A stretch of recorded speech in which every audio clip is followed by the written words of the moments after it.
जय जय राम। ओम श्री राम जय जय राम। ओम श्री राम जय जय जय राम। श्री राम जय जय राम। श्री राम जय जय जय राम। श्री राम जय जय राम।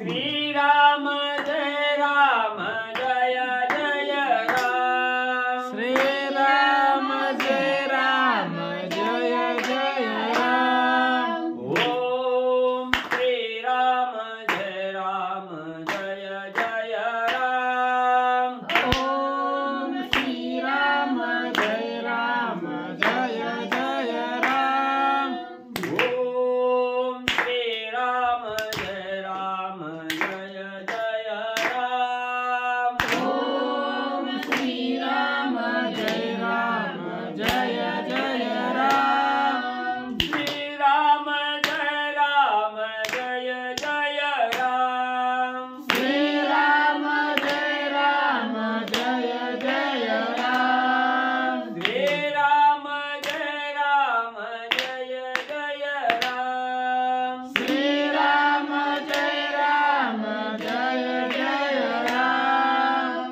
ओम श्री राम जय जय राम। ओम श्री राम जय जय जय राम। श्री राम जय जय राम। श्री राम जय जय जय राम। श्री राम जय जय राम। श्री राम जय जय जय राम। पुंडलिकावली विठ्ठल श्री ज्ञानदेव तुकाराम प्रभु रामचंद्र भगवान की जय। पवन सुत हनुमान की जय। श्री गुरुदेव दत्त वासुदेव हरी। श्री गणेश श्री सरस्वती वक्रतुंड महाकार्य सूर्यकोटि समप्रभा निर्विघ्नं कुरु मे देवं सर्वकार्येषु सर्वदा। गणनाथ रविशुक्र बृहस्पति पंचायताने स्मरे नित्यवेदवाणी प्रवर्तते। गुरुर्ब्रह्मा गुरुर्विष्णु गुरुर्देवो महेश्वरः। गुरुर्साक्षात् परब्रह्म तस्मै श्री गुरवे नमः। श्रोता वक्ता तुझी देवा श्री रुक्मिणी वरा पांडुरंगाय नमः। पुंडलिकावली विठ्ठल श्री ज्ञानदेव तुकाराम पंढरीनाथ भगवान की जय। राजाधिराज प्रभु रामचंद्र भगवान की जय। पवन सुत हनुमान की जय। श्री गुरुदेव दत्त वासुदेव हरी। श्री गणेशाय नमः। श्री प्रभु रामचंद्राय नमः। श्रीराम भक्तांचे महिमान अगाध घन अति पावन। हनुमंते केले लंकादहन होतील संपूर्ण सुवर्णाची। श्री गणेशाला वंदन करून प्रभू रामचंद्राचं स्मरण आणि सद्गुरूशी शरण जाऊन कथेचं अनुसंधान आहे. ग्रंथकथे या ठिकाणी सांगू लागलेले आहेत की असणारे त्या ठिकाणी प्रभू रामचंद्र आणि असणारा भक्त म्हणजेच असणारे प्रभू रामचंद्र आणि असणारे हनुमंतराया या दोघांचा असणारा त्या ठिकाणी महिमा कसा आहे त्या ठिकाणी आगाध आहे. का आगाध आहे? असणाऱ्या प्रत्येक साधकाला त्या ठिकाणी जो असणाऱ्या भगवंताच्या काशेला त्या ठिकाणी लागला गेला त्या असणाऱ्या सदभक्ताला असणारं पावन करणारं असं हे महिमान असणाऱ्या हनुमंताचंही आणि असणाऱ्या प्रभू रामचंद्राचंही त्या ठिकाणी. म्हणून असणारं त्या ठिकाणी कथा सांगत असताना म्हणजे लंकेच्या ठिकाणी असणाऱ्या हनुमंतरायांनी त्या ठिकाणी लंकेची होळी केली. लंका दहन त्या ठिकाणी केली. मग दहन म्हणजे असणारं जाळल्यानंतर म्हणजे त्या ठिकाणी कुठलीही वस्तू जाळल्यानंतर काय होतं त्याचं असणारी राख होते किंवा असणारा म्हणजे काळा कोळसा त्या ठिकाणी होतो. मग म्हणजे असणारा त्या ठिकाणी हे लंका हनुमंतरायांनी जाळली गेली. रामभक्ताकडून त्या ठिकाणी लंकेचं दहन त्या ठिकाणी केलं, पण त्या लंकेचं कोळसं नव्हता त्या ठिकाणी. ही संपूर्ण लंका त्या ठिकाणी सुवर्णमय दिसली गेली. असणाऱ्या लंकेमध्ये असणाऱ्या त्या ठिकाणी सोन्याचं पाणी सगळीकडे त्या ठिकाणी झालं. सोनेरी लंका त्या ठिकाणी दिसू लागली. याचा असणारा कथानक सांगू लागले. राम भक्त करीती कंदना, ते कंदन होय सुख संपन्न. ऐसे भक्तीचे महिमान, कृपा संपूर्ण रामाची. मग त्या ठिकाणी असणारे रामभक्त जे निश्चिम भगवंताचे असणारे भक्त त्या ठिकाणी असतात, आणि त्या असणाऱ्या भक्तांनी म्हणजे प्रत्येक केलेल्या कार्य त्या ठिकाणी वायफळ जात नाही, किंवा वाईट कार्य त्या असणाऱ्या भक्ताच्या हातून म्हणजे त्या ठिकाणी होत नाही. जे काही भक्ताच्या हातून कार्य त्या ठिकाणी होतं, हे प्रत्येकाला असणारं सुख देणारं आणि प्रत्येकाला असणारा आनंददायी असणारं कार्य त्या ठिकाणी घडलं जातं. म्हणून असणाऱ्या प्रभू रामचंद्राच्या असणाऱ्या भक्तीचं एवढं महिमान त्या ठिकाणी आहे की प्रभू रामचंद्राची कृपा असणाऱ्या सद्भक्तावर व्हावी आणि सद्भक्ताच्या हातून असणारं होणारं कार्य हे परिपूर्ण त्या ठिकाणी व्हावं. प्रत्येकाला असणारं सुख देणारं आणि आनंद देणारं कार्य या ठिकाणी असणाऱ्या भक्ताच्या हातून म्हणले होतं. हनुमंते जाळीले लंकेसी, नवे काळी कोळसामसी. सुवर्ण होतीले चौपासी, पीत प्रभेसी शोभत. मग हनुमंत रायाने असणारी लंकेचं दहन केलं. लंका जाळली गेली, पण ती जाळल्यानंतर म्हणजे असणारा तिचं कोळसं राख म्हणजे त्या ठिकाणी व्हायला पाहिजे होतं, पण तसं त्या ठिकाणी न होता सुवर्णमय लंका त्या ठिकाणी झाली. संपूर्ण असणारी पिवळी धमक सुवर्ण असणारी मय लंका आणि त्या ठिकाणी म्हणजे दिसू लागलेली आहे. करिता लंकेचे दहन, लंका होतीली सुवर्ण. याचे मूळ मुख्य कारण गजपाख्यान अवधारा. मग असणाऱ्या हनुमंतरायाने लंकेचं दहन त्या ठिकाणी केलं. लंका जाळली गेली. जाळल्यानंतर लंका सोनेरी त्या ठिकाणी झाली, सुवर्णमय लंका त्या ठिकाणी झाली. असं जर म्हणजे त्या ठिकाणी प्रत्येकाला का लंका त्या ठिकाणी कोळसं न होता सुवर्णमय त्या ठिकाणी का झाली, सोनेरी लंका त्या ठिकाणी का झाली, तर याचं मुख्य कारण असणारं म्हणजे त्या ठिकाणी गजेंद्र आख्यान आहे. असणाऱ्या भगवंताकडून झालेल्या गजेंद्राचा नकराचा असणारा उद्धार आहे. आणि हे मूळ कारण म्हणजे असणारी लंका सुवर्णमय होण्याला हेच मूळ कारण आहे.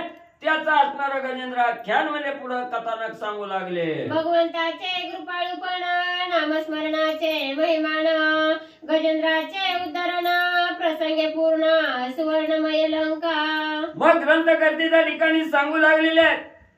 भगवंत कसायच्या ठिकाणी दीनदयाळू, दिनाचा उद्धार करणारा, दिनावर असणारी कृपा त्या ठिकाणी करणारा, भगवंताच्या अंगी असणारं कृपाळूपण आहे त्या ठिकाणी. जो कोणी असणारा साधक म्हणजे अंतःकरणातून सद्भावनेनं असणारा त्या ठिकाणी भगवंताचं अखंड नामस्मरण त्या ठिकाणी करतो, त्या नामस्मरण करत्याला असणारा भगवंत त्या ठिकाणी म्हणजे कसलीही उणीव त्या ठिकाणी भासू देत नाही. लगेच त्या असणाऱ्या सद्भक्ताच्या हाकेला धावत जाणारा असणारा कृपाळू असणारा भगवंत आहे त्या ठिकाणी. म्हणून म्हणले अशा ह्या असणाऱ्या भगवंताची कृपा असणाऱ्या गजेंद्रावर त्या ठिकाणी होणार आहे. गजेंद्राचा उद्धार त्या ठिकाणी होणार आहे. ही कशामुळे सांगण्याची एक असणारी म्हणजे त्या ठिकाणी गत आली, तर ही सुवर्ण्याची लंका त्या ठिकाणी का झाली याच्या असणाऱ्या प्रसंगानुसार म्हणजे असणाऱ्या गजेंद्राचा उद्धार भगवंतांनी कसा केला त्याचं कथानक म्हणजे पुढे सांगू लागले. चालता कथा रामायण, त्या माझी गजेंद्र धरण. लंका होतीली सुवर्ण, ते कारण सांगेन.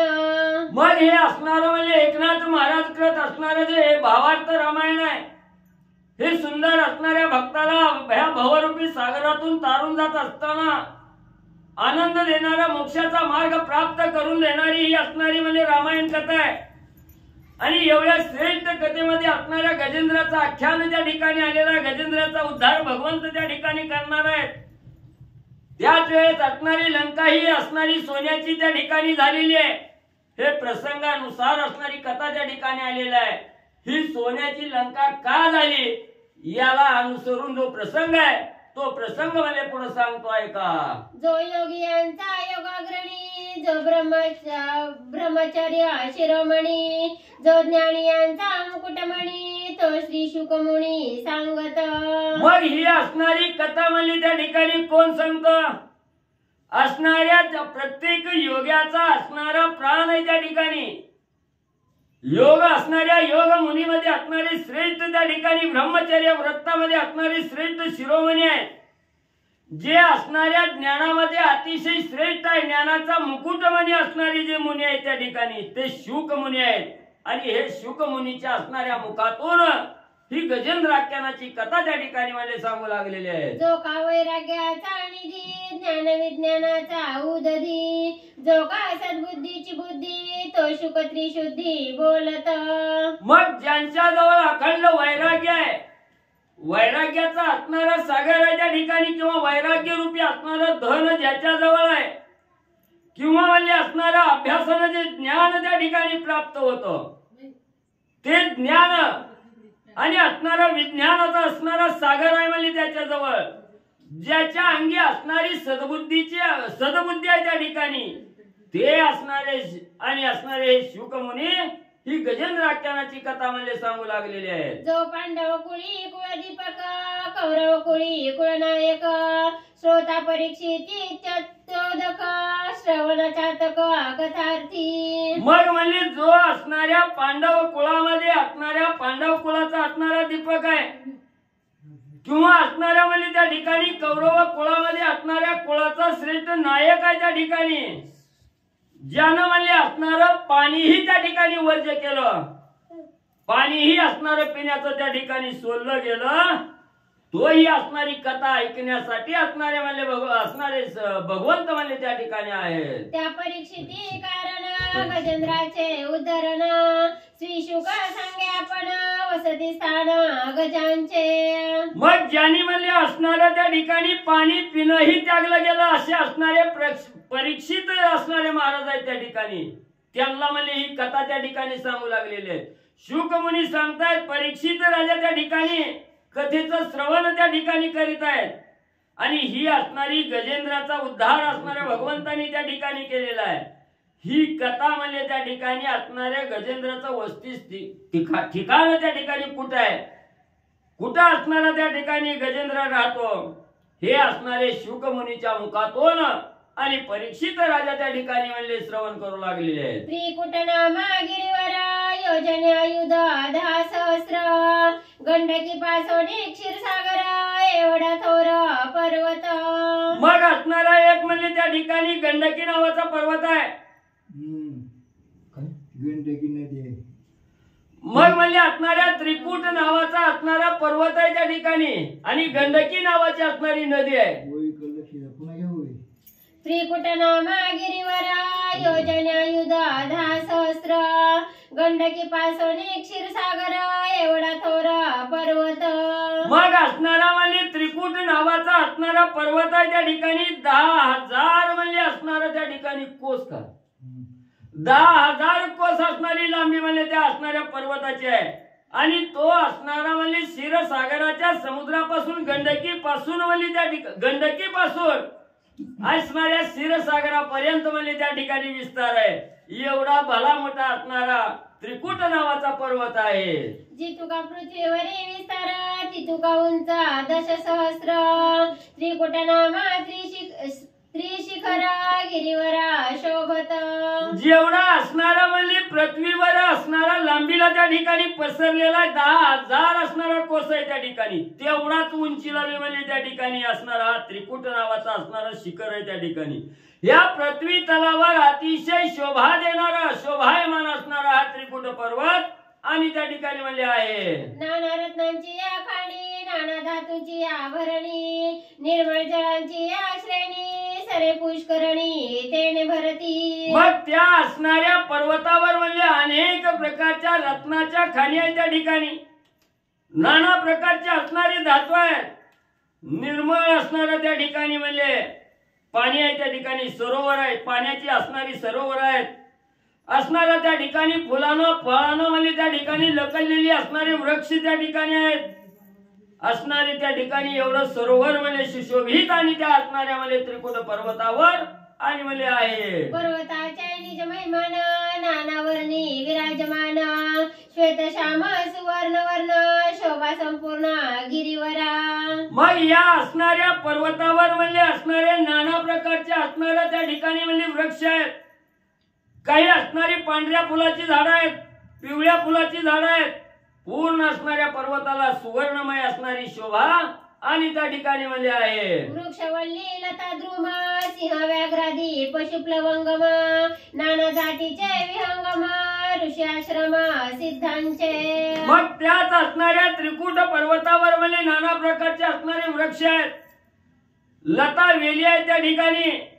तसंच म्हणजे तिथं असणारे अनेक असणारे म्हणजे पशु पक्षीही त्या ठिकाणी आहेत. सिंह वाघ यासारखे म्हणजे असणारे पक्षी सुद्धा पशु सुद्धा म्हणजे त्या ठिकाणी राहतात. वानर मंडळी सुद्धा त्या ठिकाणी आहे.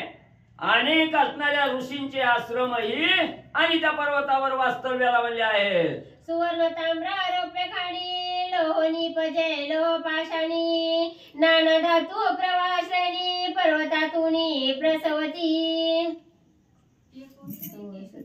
निर्मळ जल निर्मळ जल सरोवरे पूर्ण नाना पक्षी कुळ भाषण गोचमरीचे वसती स्थान शोभायमान पर्वत. मग एवढंच नाही, असणारं शुद्ध पाण्याचं असणारं सरोवर म्हणजे त्या ठिकाणी आहे. नाना प्रकारचे असणारे पक्षी म्हणजे त्या ठिकाणी विहंगम करू लागलेले आहेत, फिरू लागलेले आहेत. वनामध्ये असणाऱ्या त्या ठिकाणी वनचरी असणाऱ्या वनातल्या गायीही त्या ठिकाणी वास्तव्याला आहेत.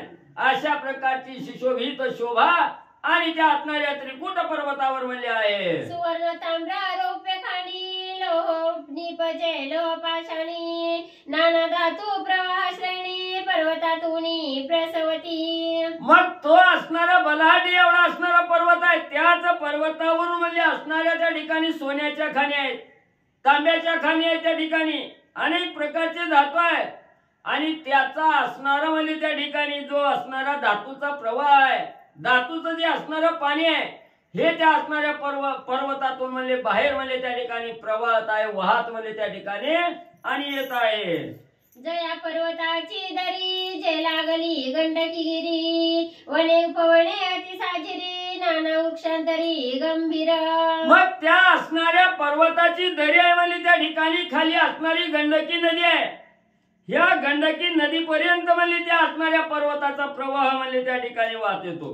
तिथंच असणारी सुंदर असणारी वन आहे, ती उपवन आहे. ती त्या असणाऱ्या वनामध्ये साजे असणारी मनाला मोहून टाकणारी असणारी फुलाची झाडं आहे, ती सुशोभित असणारे वृक्ष आहेत.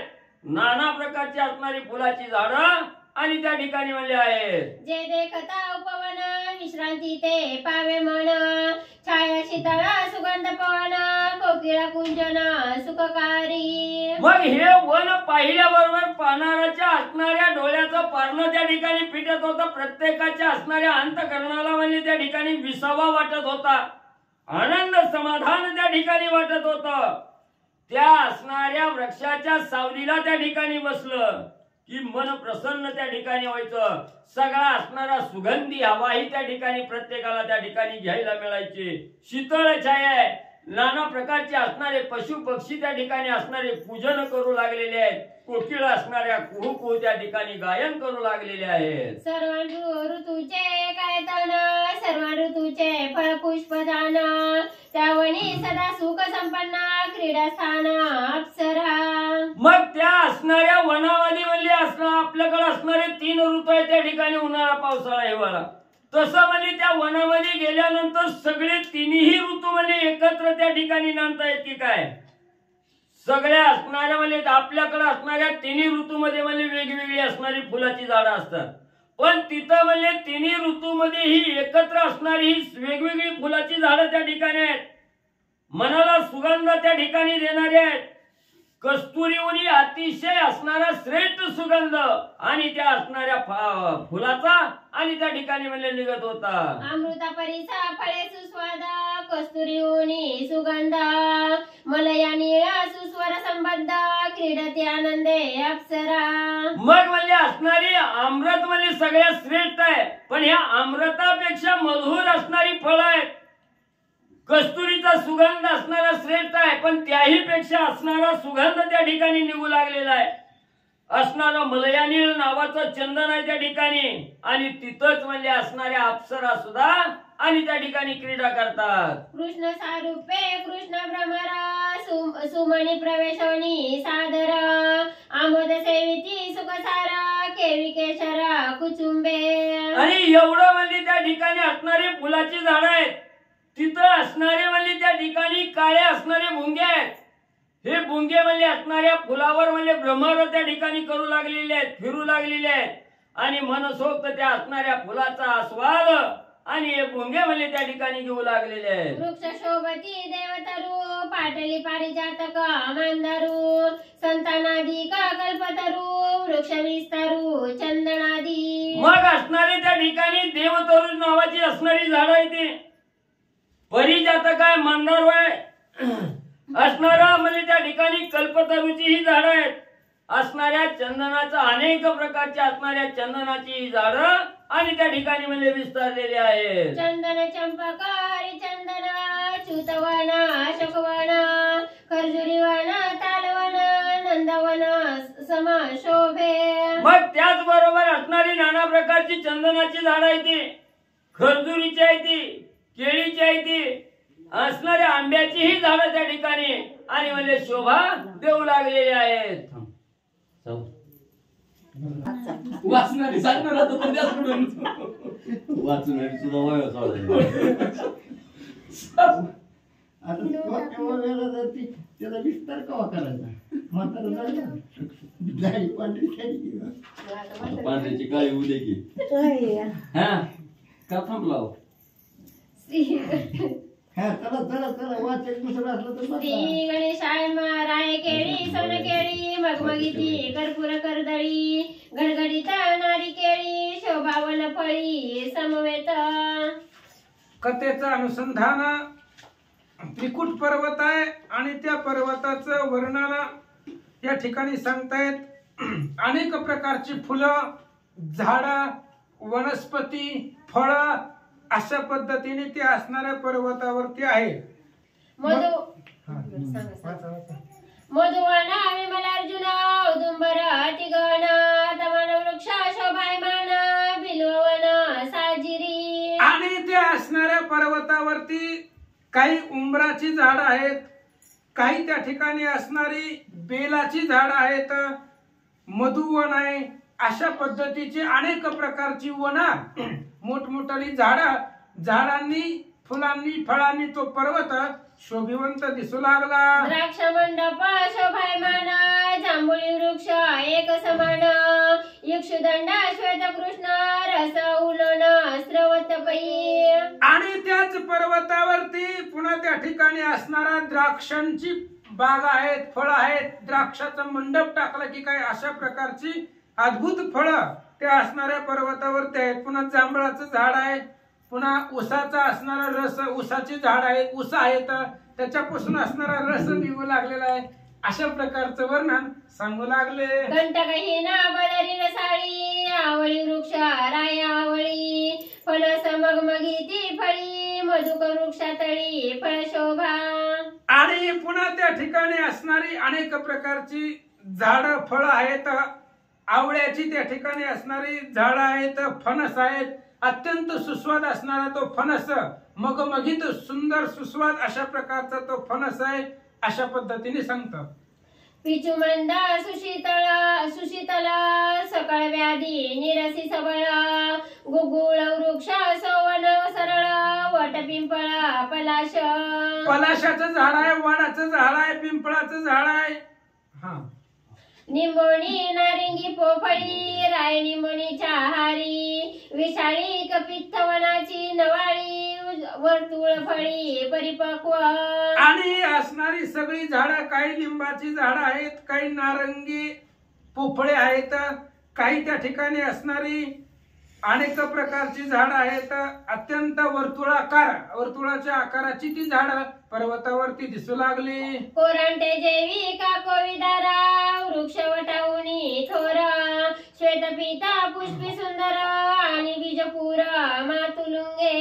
आणि अशा प्रकारची असणारी झाडं अत्यंत उंच आणि भव्य दिव्य वडाचं झाड जशा पद्धतीने असतं आकाराने त्या पद्धतीने असणारी झाडं, वडाच्या झाडापेक्षा मोठमोठाली झाडं, आकाराने मोठी, उंचीने मोठी, अशा प्रकारची, मग काही पांढरी काही पिवळी, अशा पद्धतीने पर्वतावरती दिसू लागले. सुरभी वृक्ष देवदार भल्लात की वृक्ष विस्तार इंगुदी वृक्ष पार फळ संभार बहुपुष्पी. आणि अनेक प्रकारचे फुलं त्या असणाऱ्या झाडावर, त्या पर्वतावरती फुलं, वेगवेगळ्या फुलांची झाडं होती. काही त्या ठिकाणी असणाऱ्या बिब्याचं झाड आहे, हिंगणाची काही त्या ठिकाणी झाड आहेत.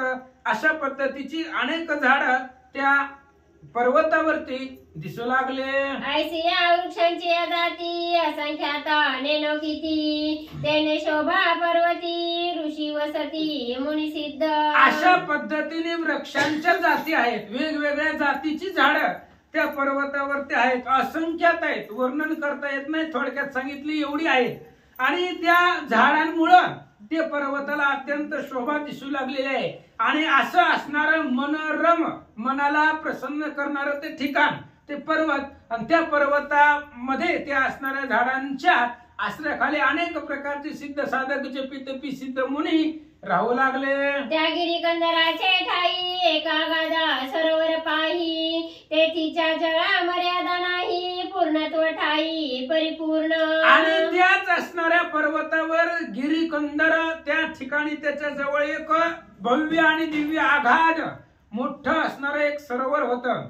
त्या सरोवरामध्ये एवढं पाणी होतं की त्या पाण्याची गणना मर्यादा करता येत नाही, एवढी पातळी खोल आणि अफाट पाणी त्या सरोवरामध्ये होतं असं सांगतात. न्यून पूर्णता जळी सेनाची कोणे काळी रातोत्पळी सीतोत्पळी हेमकमळी शोभत. आणि त्या असणाऱ्या सरोवरामध्ये कोणतंही तिथं न्यून कमीपणा कशाचीच नव्हती.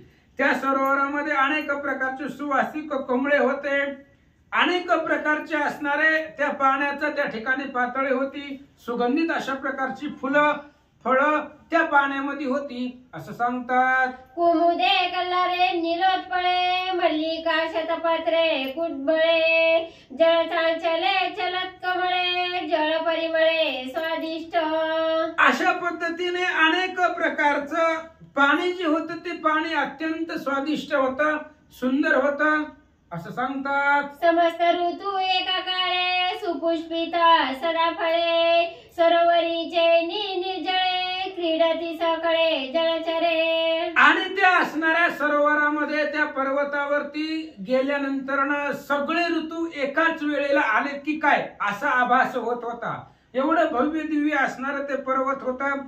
आणि त्या पर्वतावरती सदोदित कायमस्वरूपी असणारी फळं आणि फुलं आणि फळं त्या पर्वतावरती राहत होती, त्या सरोवराच्या जवळ राहत होती. सरोवरामध्ये अफाट पाणी होतं आणि अशा पद्धतीचे आनंद तिथले असणारी जलचर त्या सरोवरामध्ये घेत होते. सरोवरी जलचर मत्स्य कच्छा पर्वताकार त्यासी ग्रासी ऐसा नखर थोरा थोर गजग्रह. आणि त्या सरोवरामध्ये पाण्यातले जीवजंतू काही होते, मग काही मासे होते, कासव होते, पण ती छोटे छोटे नव्हते, पर्वतासारखे कासव मासे त्या असणाऱ्या सरोवरामध्ये होते. आणि त्याच सरोवरामध्ये एक त्या ठिकाणी तिथंच त्या ठिकाणी एक मगर होती, भव्य आणि दिव्य होती असं सांगतात. त्याची वनी वसे गजेंद्र त्याची सरोवरी वसे नखर दोघांसही पूर्व वैर अति दुर्धर ब्रह्मशापे. त्याच सरोवरामध्ये एक भव्य दिव्य अशा प्रकारची नक्र मगर होती, अत्यंत दारुण तिचं असणाऱ्या शरीराची यष्टी होती. आणि त्याच वनामध्ये एक भला मोठा हत्ती राहत होता. आणि त्या हत्तीचं आणि त्या मगरीचं हे आपापसात पूर्वीपासूनच वैर होता. ब्रह्मशाप त्या साधू मुनींनी दिलेला शाप होता त्या दोघांनाही, म्हणून त्यांचं वैर होता असं सांगतात. एवढी ब्रह्मशापाची थोरी अशी घडली कैशा परी तेही कठीण निज निर्धारी पूर्वानुस्मरी अवधारा. आणि मग त्या दोघांचं कट्टर वैर होतं, त्या मगरीचं नकराचं आणि गजेंद्राचं भयंकर वैर होतं. दुर्धर अशा प्रकारचं वैर त्या दोघांचं होतं. मग त्या वैराला काही कारण नाही, कशामुळे त्यांच्यामध्ये वैर झाला त्याची कथा सांगतो, ऐका. पूर्वी इंद्रद्युम्न राजेंद्र ब्रह्मशापे झाला गजेंद्र. हो गंधर्वाती दुर्धरा तो झाला नक्र ब्रह्मशापे. आणि पूर्वी हे जे असणारे हत्ती आणि नक्र जे होते, गजेंद्र आणि नक्र, ते पूर्वी त्या ठिकाणी असणारा ब्रह्मशाप या दोघांनाही झालेला होता. आणि ते असणाऱ्या दोघांमध्ये जो इंद्रधुम्न नावाचा राजा होता, तो असणारा राजा गजेंद्र हत्ती झालेला होता. आणि हुहू नावाचा गंधर्व होता, तो गंधर्व ब्रह्मशापानं नक्र मगर त्या पाण्यामध्ये झाली होती, अशी त्यांची पूर्वकथा आहे. कोंडदेशी राजा इंद्रद्युम्न भगवत भक्ती परायणा. तो या सरोवर येऊन एकांत देखून राहिला.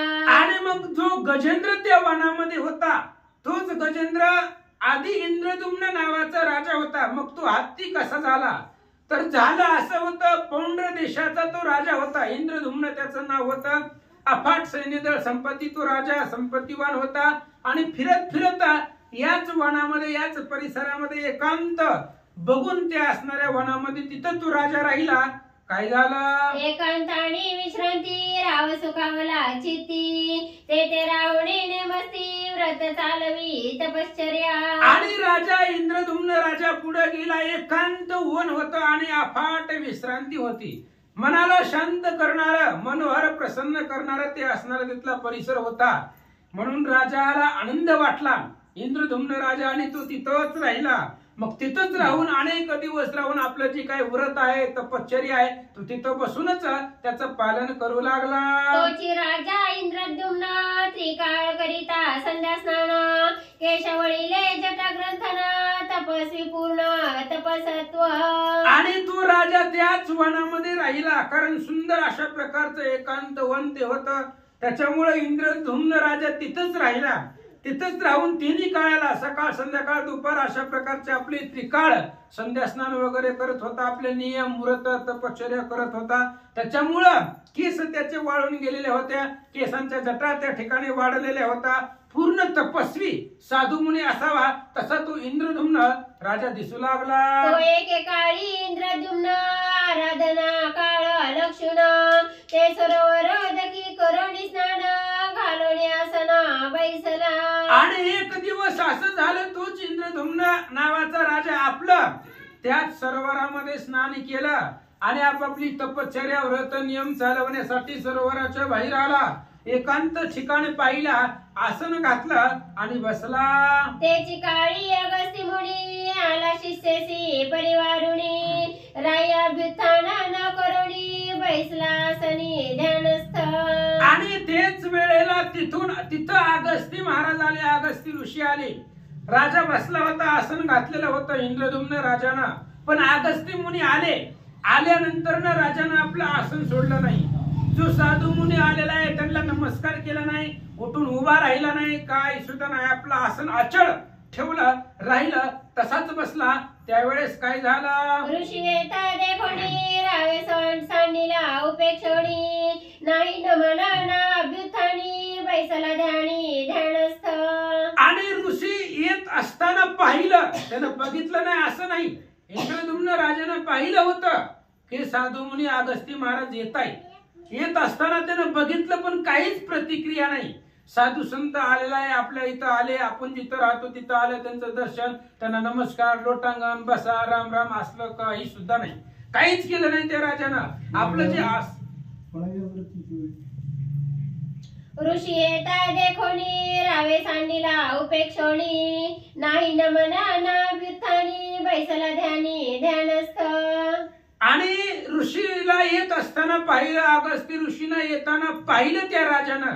पण पाहिल्यानंतर सुद्धा राजानं उपेक्षा केली, त्यांना नमस्कार केला नाही, लोटांगण घातलं नाही, बसण्यासाठी आसन दिलं नाही. त्याच्या ध्यानामध्ये तपश्चर्यामध्ये तो इंद्रद्युम्न आपलं आसन घालून बसलेला होता. काय झालं, साधू सर्वांगी चैतन्य घन त्यासी न भजता धरी ध्यान. ते ध्यान नव्हे परम विघ्न दपतन ध्यान गर्वे. आणि मग राजाकडे गर्व होता. साधू आलेला आहे आणि साधूचं अंतकरण सर्वांगानं परिपूर्ण चैतन्य घन असतं असे असणारे साधू संत, आणि ह्या साधूंची उपेक्षा करून जो ध्यान करतो, कोणाचंही करत असेल, कोणत्या देवताचं कोणाचं, पण साधू संतांची उपेक्षा करून त्याचा अवमान करून जो ध्यान करतो ते ध्यान नाही, ते विघ्न आहे. त्या साधकासाठी ते विघ्न आहे. आणि तो त्याच ध्यानाच्या गर्वानं ध्यान जरी केलं तरी तो अधपतनाला जातो, नरकाला जातो, असं नाथ महाराज सांगतात. ध्यान गर्व ज्याचे ठाई, ज्ञान गर्वे जो उताना पाही, विद्या गर्वी मुसमुसी देही, तो नर पाही अदप्पाती. आणि ग्रंथकर्ते या ठिकाणी सांगतायत, गर्व कोणताही गर्व असू द्या, तिळ मात्र जरी होय अभिमान, मेरू तो समान भारदेवा. मग ते असणाऱ्या राजाला ध्यान गर्व होता, पण ती राजाची इथं कथा नाही. ज्या ध्यान गर्व ज्याच्या ठाई, कोणालाही असू द्या, ज्याला ध्यानाचा गर्व आहे, ज्याला ज्ञानाचा गर्व आहे, ज्याला विद्येचा गर्व आहे, कशाचाही गर्व असू द्या, ज्याच्याकडे गर्व आहे तो अधपतनाला जातो, असं नाथ महाराज सांगतात. साधू सच्चिदानंद व्यक्ती, ध्यानी काल्पनिक मूर्ती, साधूपेक्षा ध्यानाप्रती, ते अदप्पाती ध्यान गर्वे. आणि साधू संत हे सतचित आनंद आहे, सदोदित त्यांच्यापासून आनंदच भेटतो. आणि मूर्तिमंत अगस्त्य ऋषी आलेले होते, आणि आपण ज्याचं ध्यान करतोय ती मूर्ती काल्पनिक असते, मनामध्ये फक्त कल्पना केलेली असते. आपण ज्याचं ध्यान करतोय त्याची फक्त कल्पना मनामध्ये केलेली असते. पण जो प्रत्यक्ष मूर्ती रूपाने आलेला साधू होता त्याची उपेक्षा त्यानं केली, अशा ध्यानाला अधपतनाला जातात, असं सांगतात. उपेक्षोणी साधू सज्जन, जो साक्षेपे आदरी ध्यान, ध्यान नव्हे ते नागवण, आपण नाडिले. आणि ग्रंथकर्ते सांगतायत, अशा प्रकारचे साधू संत भगवंताचे भक्त यांची उपेक्षा करून किती जरी आदरानं निष्ठेनं भक्तीनं जरी ध्यान केलं तरी ते ध्यान नाही, ते स्वतःला नागवं नाही, तो अधपतनाला जाण्याचं लक्षण आहे. स्वतःच स्वतःला नाडलं, त्रास दिला. कधी? अशा साधू संतांची उपेक्षा करून जो ध्यान करतो तो ध्यान नसून अधपतनाला जाण्याचं लक्षण आहे, असं नाथ महाराज बोलतात. ध्यान ब्राह्मणी नाही ब्रह्मभाव, भूती नाही भगवत भाव, त्याचे ध्यान चित्तावाव, आला पाव ध्यान गर्वे. ध्यान करत असताना, तपश्चर्या करत असताना भाव, भगवंतावरती भाव असायला पाहिजे, ब्राह्मणावरती भाव असायला पाहिजे. कारण जे जे बेटीचे भूत तेथे मानेचे भगवंत, अशा पद्धतीने चर आचाराला प्रत्येकाच्या ठिकाणी सद्भाव असायला पाहिजे. असा जर भाव असेल तरच त्याच्या ध्यानाला योग्य प्रकारे किंमत आहे, नाहीतर ते सगळं व्यर्थ आहे, लतिक आहे, अधपतनाला जाण्याचा गर्व आहे, उपाय आहे, अशा पद्धतीने सांगतो. या श्री गणेश श्री सरस्वती श्री प्रभु रामचंद्राय नमः. ब्राह्मणी नाही ब्रह्मत्व भक्ती ना भगवत भाव सर्वानुभूती, रायाची कोटी ध्यानांती गणेश गणपतीला वंदन करून प्रभू रामचंद्राचं स्मरण आणि सद्गुरूला शरण जाऊन कथेचं अनुसंधान. कितीही ज्ञान झालं आणि कितीही विद्या संपन्न झाली आणि अहंकार जर चढला गेला आणि अहंकाराच्या मदामध्ये जर त्या ठिकाणी कुणालाही त्या ठिकाणी दृष्टिक्षेपात घेतलं नाही किंवा त्या ठिकाणी त्याला असणारा मान दिला नाही, तर तो जी साधना करतो साधक ती निरर्थक आहे म्हणून सांगितलं. ही तर अवस्था अशी झाली. सुरुवातीच्या 4-5 ओव्याला राजा कसा होता? धर्मपरायण होता, ज्ञान संपन्न होता, त्रिकाळ असणारं स्नान संध्या करीत होता. आपण आठवड्यातनं कधी कधी सवड नसल्यावर 1 बार करतो, ती दिवसातनं आम्ही 3दा करीत होतो आंघोळ. एवढं सुचिरभूत होतं. आणि त्या ठिकाणी म्हणून असणारा इतका सर्व नियमबाज करीत असताना पण एवढा जरी केला आणि इतका जरी ज्ञानी झाला आणि साधू जर पुढून आला तर नतमस्तक व्हायलाच पाहिजे. आणि मग असणाऱ्या साधूला जर तुम्ही शरण नाही गेला, नम्र नाही झाला, तर तुमची असणारी साधना निरर्थक होते. ती अवस्था राजा इंद्रद्युम्नाची बनली गेली. राजानं बघितलंय अगस्त्य ऋषी आपल्या शिष्याच्या मेळ्यासाठी येऊ लागलेले आहेत, तरी पण त्या ठिकाणी आणि बघून त्या ठिकाणी ऋषींचा विचार न करता ध्यानस्थ झाला. आणि ध्यानस्थ झाल्यामुळं ऋषी जवळ आले. ऋषीनं मुद्रा बघितली, ऋषीला राग आला. आता इथं ओवी काय सांगितली? ज्ञानी असून ब्रह्मी भाव जर त्या ठिकाणी नसेल, तो असणारा साधू त्या ठिकाणी ब्रह्म जर त्या ठिकाणी जाणत नसेल, कारण साधू हा त्या स्वरूपाला पोचलेला असतो. ब्रह्म म्हणजे त्या ठिकाणी असणारा आपण जिथून आलो तिथला असणारं मूळ असणारं ब्रह्म आहे. त्या ब्रह्मापासून आपण असणारं एक अंश आहे. आणि त्या असणाऱ्या प्रत्येक साधूची अवस्था अशी झालेली असते. आता पहिला तर विषय असा आहे, साधू कुणाला म्हणावं? ज्यांनी सहाला धुवून टाकलं, काम क्रोध मद मत्सर दंभ आणि अहंकार यांना असणारं बाहेर हाकडून दिलं, त्याने अंतःकरण शुद्धी केली, धुवून काढलेलं आहे त्याने त्या ठिकाणी. म्हणून त्या ठिकाणी त्याला साधू म्हटलं जातं. आणि तो असणारा ब्रह्म्याशी ऐक्य केलेला असतो. जे जे दिसे भूत ते ते मानी जे भगवंत, पूजा ध्यान जप त्याशी नाही मावनीनं खंडन करून टाकलंय. पूजा बी करू नका, ध्यान बी करू नका, काहीच करू नका, पंढरपूरला बी जाऊ नका, पण दृष्टी सम्यक बनली पाहिजे.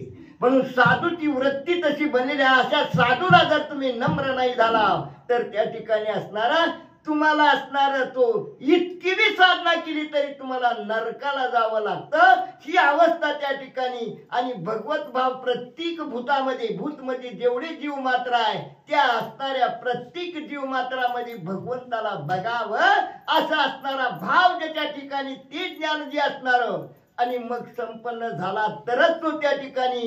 आणि प्रत्येक असणाऱ्या साधूची अवहेलना करू शकत नाही. राजा इथं हुकला आणि चुकलिया वर्म फेरा पडे. आणि ऋषीला राग आला, ऋषीनं दारुण शाप दिला. राजा सावधान भगवत ज्ञानी, परिउपेक्षा साधू सज्जनी, परम विघ्न ध्यानस्थानी देखोनी मोनी कोपला. राजा असणारा भगवत भजनामध्ये ध्यान करण्यामध्ये असणारा निमग्न झालेला होता. दुसरा मनाच्या ठिकाणी कसलाही विचार येऊ देत नव्हता. मन चंचल आहे. ध्यानधारणा करायला बसलं, मन जर एकाग्र नसेल तर त्या साधनेला किंमत राहत नाही. माळ फिरती जप करता आणि मन गेलं कुंकड, मुंबईला गेलं, दिल्लीला गेलं, भूतकाळात गेलं, लहानपणापासून म्हातारपणापर्यंत काय काय झालं हे सगळं हुडकीत बसलं. त्या माळ फिरण्याला काही किंमत आहे का? नाही. पण राजा सावध होता. एक मन बुद्धी चित्त एकाग्र करून भगवंताचं भजन करीत होता. पण साधूला ओळखलं नाही, साधूचा अवमान केला. आणि म्हणून अगस्त्य ऋषीला राग आला. रागानं त्या ठिकाणी ऋषीनं असणारा दारुण शाप दिला. रायाचा जडे ध्यानाभिमाना, भगवत प्राप्ती पावे पूर्ण, ऐशी कृपा दक्षिण शाप वचन देताशा. ऋषीनं शाप दिला. ऋषी साधारण नसतात. ऋषीने सर्व संपन्न असणार अनुभवजन्य ज्ञानाचं असणारं अनुकरण केलेलं असतं. ऋषीने शाप दिला. पण राजाने काय काय केलं, किती याच्याजवळ सुकृत आहे, किती पुण्य आहे, सगळं जाणितलेलं होतं. ऋषीने शाप दिला, पण शापाच्या माध्यमातनं भगवंताची भेट घडावी असा शाप दिला त्या ठिकाणी असणार. आणि म्हणून त्या ठिकाणी असणारा ह्यानं जरी असणारा आपला निमित्त असणारा की बाबा मला मानलं नाही, मला त्या ठिकाणी असणारा नमस्कार केला नाही, एवढंच निमित्त होतं. आणि क्रोध त्या ठिकाणी निर्माण केला. आणि ज्या असणाऱ्या पण राजाचं सुकृतच तेवढं भरलेलं होतं. आणि म्हणून त्या शापाचा असणारा शाप दिला गेला की त्या शापाच्या निमित्तानं भगवंताची याने भेट घडणार असं असणार साधूनं आणि उपकार केला. परम कृपाळू अगस्ती, शाप बदला कृपा मूर्ती, साधू सज्जनी गर्वन्मत्ती गजत्व प्राप्ती पावसी.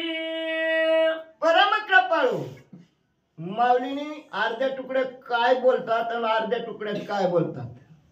रामायण दिसतं तितकं सोपं नाही त्या ठिकाणी. अर्ध्या तुकड्यात म्हणतात परम कृपाळू असणारे अगस्त्य ऋषी आहेत. मग एवढे कृपाळू असताना राग का उत्पन्न झाला आणि का शाप दिला असा प्रश्न उद्भवतो त्या ठिकाणी.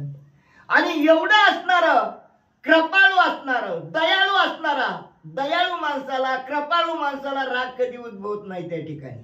हे तर त्या ठिकाणी सत्य आहे. मग इथं राग का आणला त्याने त्या ठिकाणी असणारा.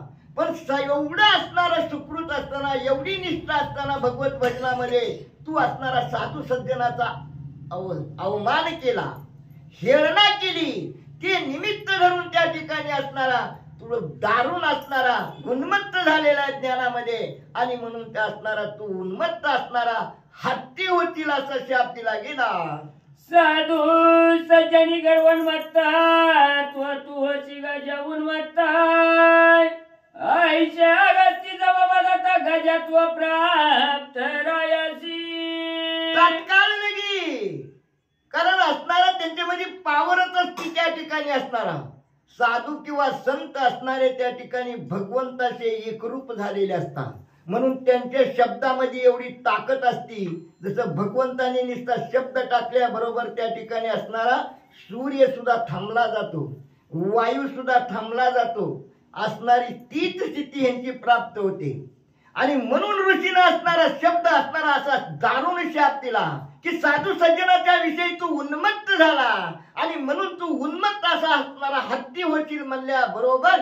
आणि मनुष्याचा देह त्या ठिकाणी विसर्जित झाला आणि राजा असणारा इंद्रद्युम्न नावाचा हत्ती बनला गेला. ब्राह्मणाची या व्यक्ती साधू सज्जनी जाणोन्मत्ती रायासी गजत्वाची प्राप्ती मुनी अगस्तीचे निशापे. असणाऱ्या ऋषी अगस्तीच्या असणाऱ्या शापामुळं राजाला असणारं त्या ठिकाणी भगवत भजन जरी केलं असेल तरी साधू सज्जनाच्या समोर उन्मत्त वागला. आणि उन्मत्त जर ज्ञानी माणसानं वागायचं म्हणलं तर त्या ज्ञानाला केवढी किंमत राहते. ते ज्ञान त्या ठिकाणी ज्ञान चांगलं बी तितकंच आहे, कठीण बी तितकंच आहे. ते ज्ञान पचलं पाहिजे. ते ज्ञान बी सद्गुरूनं कृपा अनुभवजन्य ज्ञान पाहिजे त्या ठिकाणी.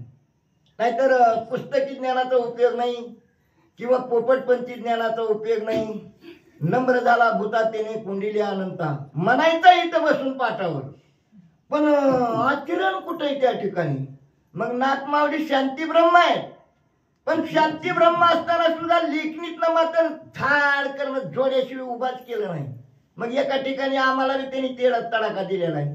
पोथी वाचूनही शहाणा झाला पण नाही अंगी उमगला. काय करावे आयुष्या मूर्खाला.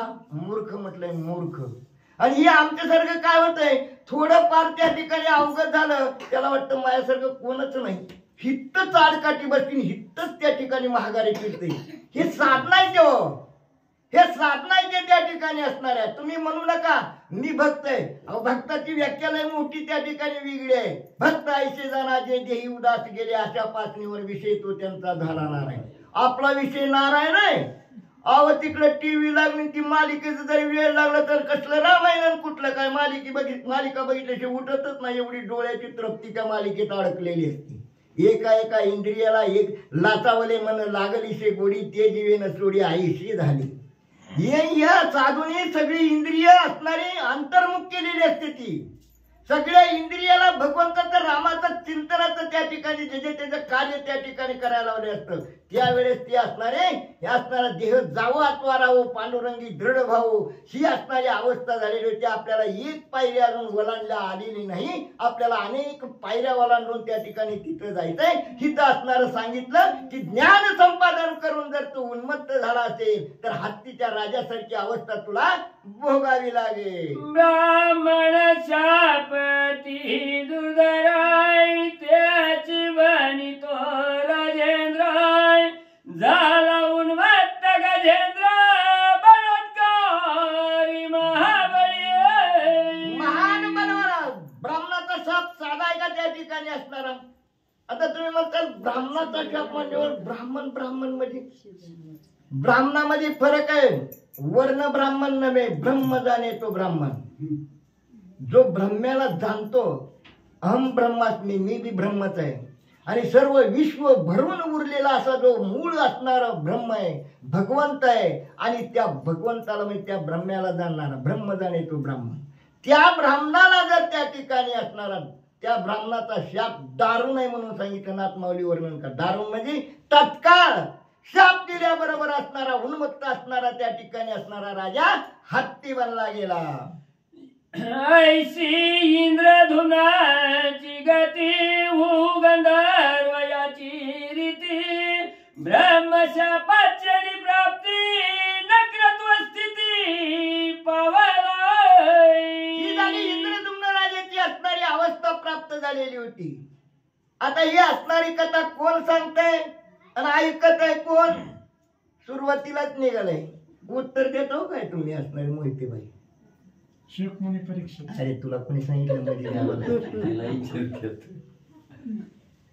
वाचले काय ती बाकीच्या तरी तू सांग की. आता सांगितल्यावर होईल. हेच तोंडात राहत नाही. दुसरा प्रश्न विचारू काय तो सांगितलेला तुला? म्हणजे आपली श्रवण भक्ती सुद्धा अधुरी आहे. आपली श्रवण करण्याची कॅपॅसिटी लय अधुरी आहे त्या ठिकाणी. का? आपण त्या ठिकाणी नळे फुंकिले सोनारे इकडून ह्या कानानं घ्यायचं इकडं. सकाळी जरी त्याला काय झालं वाद्यात काय ते होतं बघा, एक हत्तीचं आणि एक त्या नकराचं असं म्हणत होती, पण ती काय झालं ती काय कळलंच नाही बघा. मग त्याच्यात फायदा काय त्या ठिकाणी? चल जाऊ द्या, घ्या पुढची वेळ.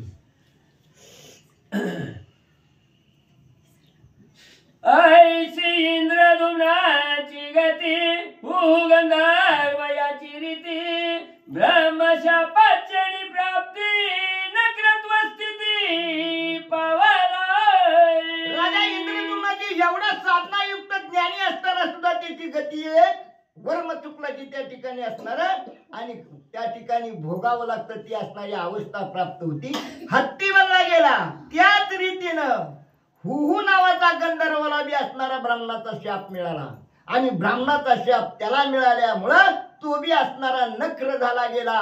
आणि तो नक्र, आता नक्राचा संस्कृत मध्ये अर्थच असा आहे खेकडा, आणि असणारा हत्ती तर गजेंद्र म्हणजे हत्ती. पण इथं काही लोक सुसर म्हणतात, कुणी म्हणतात मगर म्हणतात. मगर म्हणलं की स्त्रीलिंगी येते, पण नक्र म्हणल्यावर पुल्लिंगी येते. हिथून तिथून नक्राचं पुल्लिंगी मध्येच वर्ण नाही. मनाचं बी काही मानते ती त्या ठिकाणी, पण जुळत नाही ना, जुळलं पाहिजे त्या ठिकाणी.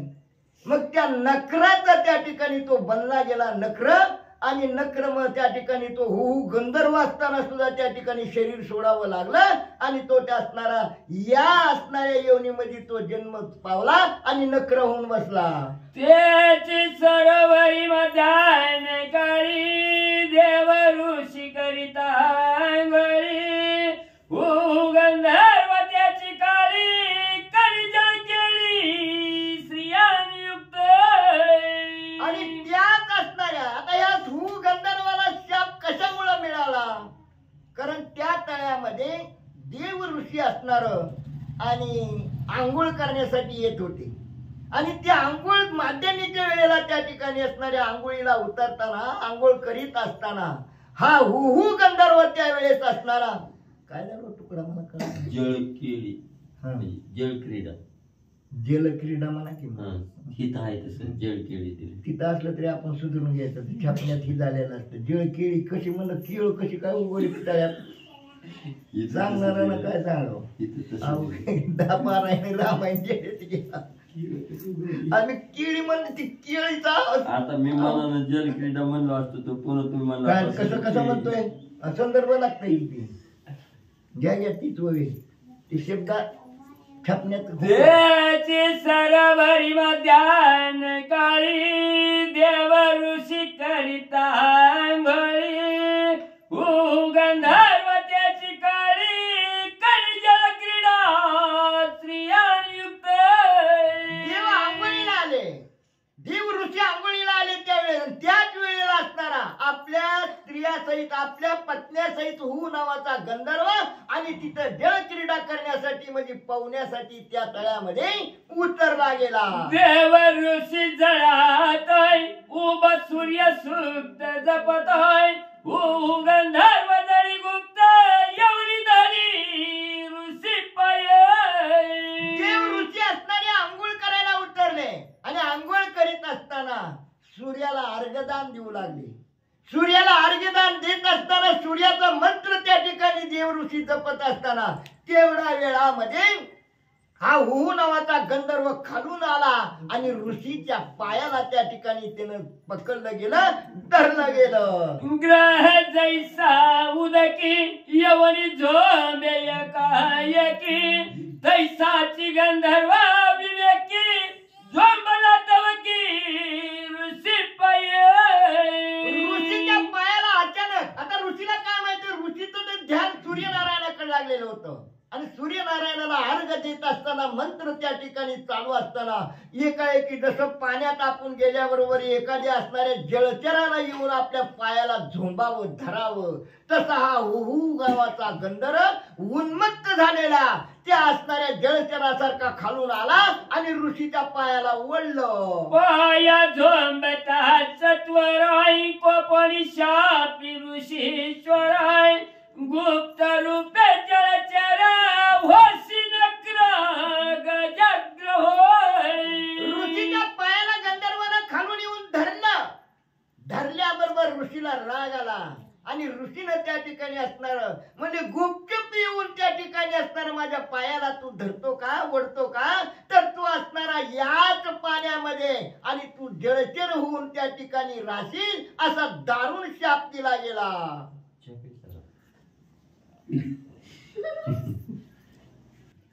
ब्रह्मचा पाय कोणी कानी गंधर्व इंद्रदुम्न दोन्ही ओ चाप मागावयाला गोनी कर जोडोनी विनविती.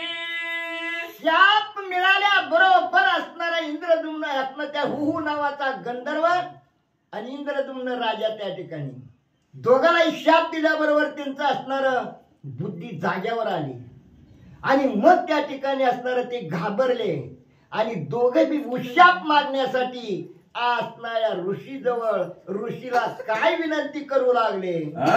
मुझे आम्ही गरवण माता ब्रह्मशाप झाला प्राप्त होय. तो मी दोघ्या ती कृपावंताच्या पण मुक्त कराव्या. हात जोडले देव ऋषीला, अगस्त्य ऋषीला आणि सांगितलं पण कबुली दिली बर का. आणि माणूस चुकीचा पुतळा आहे, कसलाही ज्ञानी बी असला तरी चुकतो, पण चुकल्यानंतर सकाळी असणाऱ्या भगवंता पुढे कबुली द्यावी. भगवंत माफ करतो. राम साधारण व्यक्ती नाही किंवा राम अखिल कोटी ब्रह्मांड नायक आहे. आपली चूक जर त्याच्या पुढे कबूल केली तर तो दयाळू बी तितकाच आहे, कृपाळू बी तितकाच आहे, कृपेचा सागर आहे, ज्ञानाचा सागर आहे. काय नाही त्या ठिकाणी असणार षडगुण ऐश्वर्यवान असणारा भगवंत आहे. आपण जर कबुली की भगवंता माझ्याकडून काल अशी असणारा नकळत चूक झाली, पण पुन्हा अशी चूक होऊ नये म्हणून मला एक आशीर्वाद द्या, मला माफ करा, आशीर्वाद द्या. काय आशीर्वाद द्या. दुर्बुद्धी ते कधी नुपदे नारायणा, एवढंच माझ्या बुद्धीला आशीर्वाद द्या. माझ्या बुद्धीच्या ठिकाणी दुर्बुद्धीचं वास्तव कधीही होऊ देऊ नका एवढी विनंती करा. तसं या ठिकाणी ह्यांनी सांगितलं. आम्ही उन्मत्त झालो होतो. कुणी असणाऱ्या ताकदीच्या जोरावर उन्मत्त होतं, कुणी पैशाच्या जोरावर उन्मत्त होतं, कुणी असणार त्या ठिकाणी सिंहासनाच्या जोरावर सत्तेच्या जोरावर उन्मत्त होतं. आणि त्या ठिकाणी जे असणारे दीन असतात त्यांना चेंगरतात, त्याच्यावर अत्याचार करतात. ह्यांनी कबुली दिली आम्ही उन्मत्त झालो होतो. कुणी म्हणे मी ज्ञानानं उन्मत्त झालो होतो, मी असणाऱ्या शक्तीनं उन्मत्त झालो होतो. या दोघांनी कबुली दिली, पण आम्हाला याच्यातनं मुक्त करा असं ऋषीला विनंती करू लागलो. आम्ही दोघे परारी तुम्ही दोघे कृपानिधी, तुम्ही अक्षोभागाध बुद्धी त्रिशुद्धी उद्धारावे. तुम्ही असणाऱ्या त्या ठिकाणी कृपेची मूर्ती आहे, कृपावंताचा तुम्ही ठेवा आहे. निधी म्हणजे ठेवा, ह्याचा विस्तार करावा लागेल का नाही का? तिथला शब्द पंढरपूरच्या गाई गोपाळपूरला दान नाही नाही करते तो निधी उददी अनेक शब्द येते ती तिथलंच घेतो इकडं ह्यांनी फेकतात आमच्याकडं आम्ही फेकतो ह्यांच्याकडं ह्यांना डुकली लागलेली असतील तर कळत नाही त्या कुठे गेलता रामायण ऐकायला काय रामायणात सांगितलं झोप घेऊन या म्हणून शनिवारी या आणि कच्चून सकाळच्याला खाऊन जावा विषय असा आहे त्या ठिकाणी तुम्ही असणारे कृपवंत तुम्ही कृपेचे सागर आहात तुम्ही दयेचे असणारे भांडार आहात तर आमच्याकडून तर असणारी चूक झालीच आम्ही उन्मत्त झालो पण आम्हाला एक दारुण शाप दिलेला या शापातनं मुक्त करा आम्हाला उशाप द्या अशी विनंती दोघ जण करू लागली तुम्ही माय बापावणी आपताय आम्ही अपराधी अत्यंत दोघे कृपाळूजी समर्थ शापून मुक्त करावे तुम्ही कृपावंत आहे किती कृपावंत आहेत आई वडिलांपेक्षाही कृपावंत आहेत तुम्ही आणि साधू संत खरंच कृपावंत असतात तू कितीही अपराध होऊ द्या त्या ठिकाणी त्याला असणारा संकटात पाडत नाही किंवा त्या ठिकाणी असणारा ही जरी शाप दिला असला ह्या शापामागचं त्यांना माहित आहे की ही दोन कोण आहेत तेवढ्यासाठी एवढा त्या ठिकाणी कुठपर्यंत भगवंताचं ते आता ह्या योनीला गेले आपण जर ही शरीर सोडलं दुसऱ्या ह्याच्यात गेलं आपल्याला स्मरण राहत नाही ह्याला स्मरण राहते की हत्ती उद्याच्याला बघा कसं धावा करताय त्या ठिकाणी जेव्हा बायकांनी लेकरांनी सोडून पळाली का मग भगवंताला एक असणारा आणि आखमाचा सोयरा त्या ठिकाणी भगवंताला त्या ठिकाणी धावा करताय आणि भगवंत त्या ठिकाणी गरुडावर बसून येते सुंदर उद्याचा अध्याय कमी खाऊन या म्हणजे झोप लागायची नाही आईच्या ऐकता प्रार्थना कृपेने द्रवले दोघे जणाय वदते झाले उशाप वचन सावधानी अवधाराय दीन झाले नम्र झाले त्या ठिकाणी असणार आणि आपली चूक पदरात त्या ठिकाणी बोलून दाखवली हे कळलं गेलं आणि असणारा जो अहंकार झालेला होता तोही असणारा विरून गेला हे कळल्यानंतर आणि मग त्या असणाऱ्या साधूंना त्या देव ऋषीला अगस्त्य ऋषीला दया उपजली गेली आणि कृपेचा पादर फुटला गेला आणि कृपावंत होऊन त्या ठिकाणी काय उशाप देऊ लागले एक जळी एक स्थळी वैरीवाला तुरवळी युद्ध करिता जल कल्लोळी तुम्हा वनमाळी पाव्याला काय असणारा उशाप दिला बघा किती साधू संत कृपावंत असतात तो एकानं पायाला धरलं एकाने नमस्कार केला नाही म्हणून ह्यांना ही गती त्या ठिकाणी प्राप्त झाली आणि उशाप देताना कसं सांगितलंय तुम्ही एक पाण्यामध्ये राहणार नक्र पाण्यामध्ये राहणार आणि हत्ती पाण्याच्या बाहेर राहणार पण दोघाला वैरत्व इतकं निर्माण होणार की एकमेकाचा असणारा जीव घेऊ का काय आणि एक दिवस असं तुमची भेट होईल आणि एवढं युद्ध त्या ठिकाणी तुमचं दोघाचं जुंपलं जाईल एवढं युद्ध तुम्ही खेळाल आणि त्या युद्धाच्या वेळेला आणि तिथं असणारा युद्ध चालू असणारा स्वयं अखिल कोटी ब्रह्मांड नायक असणारा भगवंत आणि तुमचा असणारा याच्यातून उद्धार करील असा उशाप दिला गेला युद्ध करिता अत्यंत जेव्हा म्हणेल प्रणंताय तेव्हा पावनी श्री भगवंत नित्य निर्मुक्त करील ज्यावेळी तुम्ही युद्ध करता आणि युद्धामध्ये आणि जेवढे आप्त आहे त्या आप्ताला त्या ठिकाणी तुम्ही पुकारता मला ह्याच्यातनं सोडवा मला ह्याच्यातनं सोडवा आणि म्हणून त्या ठिकाणी मग आपल्या आप्त असणारी पत्नी आहे मुलं आहेत सुना आहेत नातरुंड आहेत ह्या हत्तीला सगळेजण असणार जनगोत एवढं होतं 100 जण होती उद्या त्याला ऐकायला मिळणार आहे हे सगळ्यांनी त्याला सोडून देते त्या ठिकाणी आणि ज्यावेळेस प्राणांत वेळ येईल त्या प्राणांत म्हणजे देह असणाऱ्या ह्या शरीरातनं जायची वेळ येईल त्यावेळेस असणार भगवंत तुम्हाला सहकार्य करील भगवंत तुम्हाला याच्यातनं मुक्त करील आणि ती मुक्तता म्हणजे कशी असताना पुन्हा नाही जन्माला अशी असणारी मुक्तता त्या ठिकाणी प्रदान करील खरंच आहे त्या ठिकाणी असणारा मग आपल्याला का फिरावं लागते 184 त्या ठिकाणी असणार कारण आपण जे करतो ते मीच केलं म्हणतो आपण करतोय का त्या ठिकाणी आपल्याला काय येतंय त्या ठिकाणी नारळ तुम्ही निर्माण करतो काय हे 11 नारळाचं तोरण तुला बांधी आपण निर्माण केलं ते आपण काहीच नाही फुल तुम्ही निर्माण केलंय का ते नामदेव महाराज म्हणतात सचेतनाशी थोडीशी अचेतनाशी वाशी. काय तुझी भक्ती? ही भक्ती आहे का त्या ठिकाणी? 4 जीव त्याच्यावर उपजीविका करता आपण धडा धडा धडा धडा ती फार आवडते. आणि ती टिकल ती पुजारी काय करतो? उचल किचर फेक, उचल किचर फेक. काय त्याच्यामुळं ही स्थिती. आता ही सर्वांना जमणार नाही. मी ज्याला कळतं त्याला त्या ठिकाणी कसं असतं. मग एकच आपल्याजवळ भगवंताला देण्यासारखं काय त्या ठिकाणी असणार? एकच वस्तू आहे ती आपण देतच नाही. त्यानंच निर्माण केलेलं आम्ही वाहील म्हणतंय, कुणी म्हणतंय मी मुकुट करील, कुणी म्हणतंय असं करीन तसं करीन. पण ती सगळं भगवंताने निर्माण केलं. आपल्या जवळचं एकच वस्तू आहे ती मात्र आपण तशीच ठेवतो. त्याला म्हणायचं भाव. भाव बळे आकळे रविना कळे कर्तळी आवळे तरी सारी. भाव म्हणजे नुसता भाव नाही बरं का, सद्भाव. पुन्हा शब्द त्याला जोडलाय मॅम की हा सत्य असणारा सद्भाव. आणि तो भाव ज्यावेळेस जागृत होईल त्यावेळेस मग तो असणारा देहाच्या आशा सोडून देतो आणि देहाला सोडून त्या ठिकाणी असणारा भगवंताचं भजन करतो. देह जाऊ अथवा राहू. मग हीच परिस्थिती ज्यावेळेस गोकुळात द्वापार युगाच्या टायमाला भगवंताने जी कपडे घेऊन बसले होते त्यांनी जी आट घातली होती की वर येऊन त्या ठिकाणी दोन्ही हाताने सूर्याला नमस्कार करायचा. लोक त्याचा अर्थ वेगळाच घेतात त्या ठिकाणी. मला सांगा, तुम्ही एखादा मूर्तिकार आहो आणि मूर्ती तयार केली, ती इथं सगळी रंगभरणी करून इथं ठेवली, पुन्हा दुसऱ्या दिवशी तिला उचलून न्यायचं का दादा? अहो तुम्ही निर्माण केलं कशाला नेली त्या ठिकाणी? बरं त्याचं वर्म काय जळी स्थळी काष्टी पाशाने भरून उरला चक्र पाणी. पाण्यात मी बघतोय की त्या ठिकाणी देवाला एवढंच बघायचं होतंय. देहाला धरून मला भजत्यात का देहाला सोडून मला भजत्यात?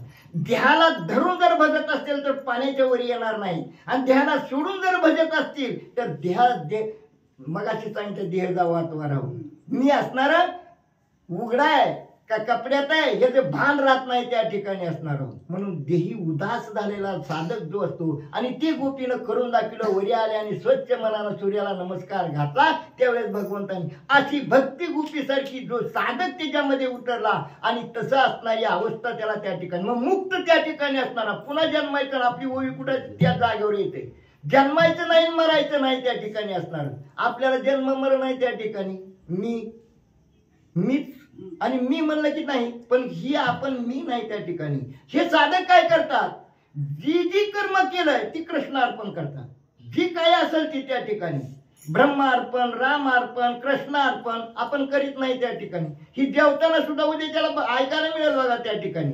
ती असणारा गरुड जेवताना प्रत्येक घासाला काय म्हणतो ते बी ऐकायला तुम्हाला मिळेल.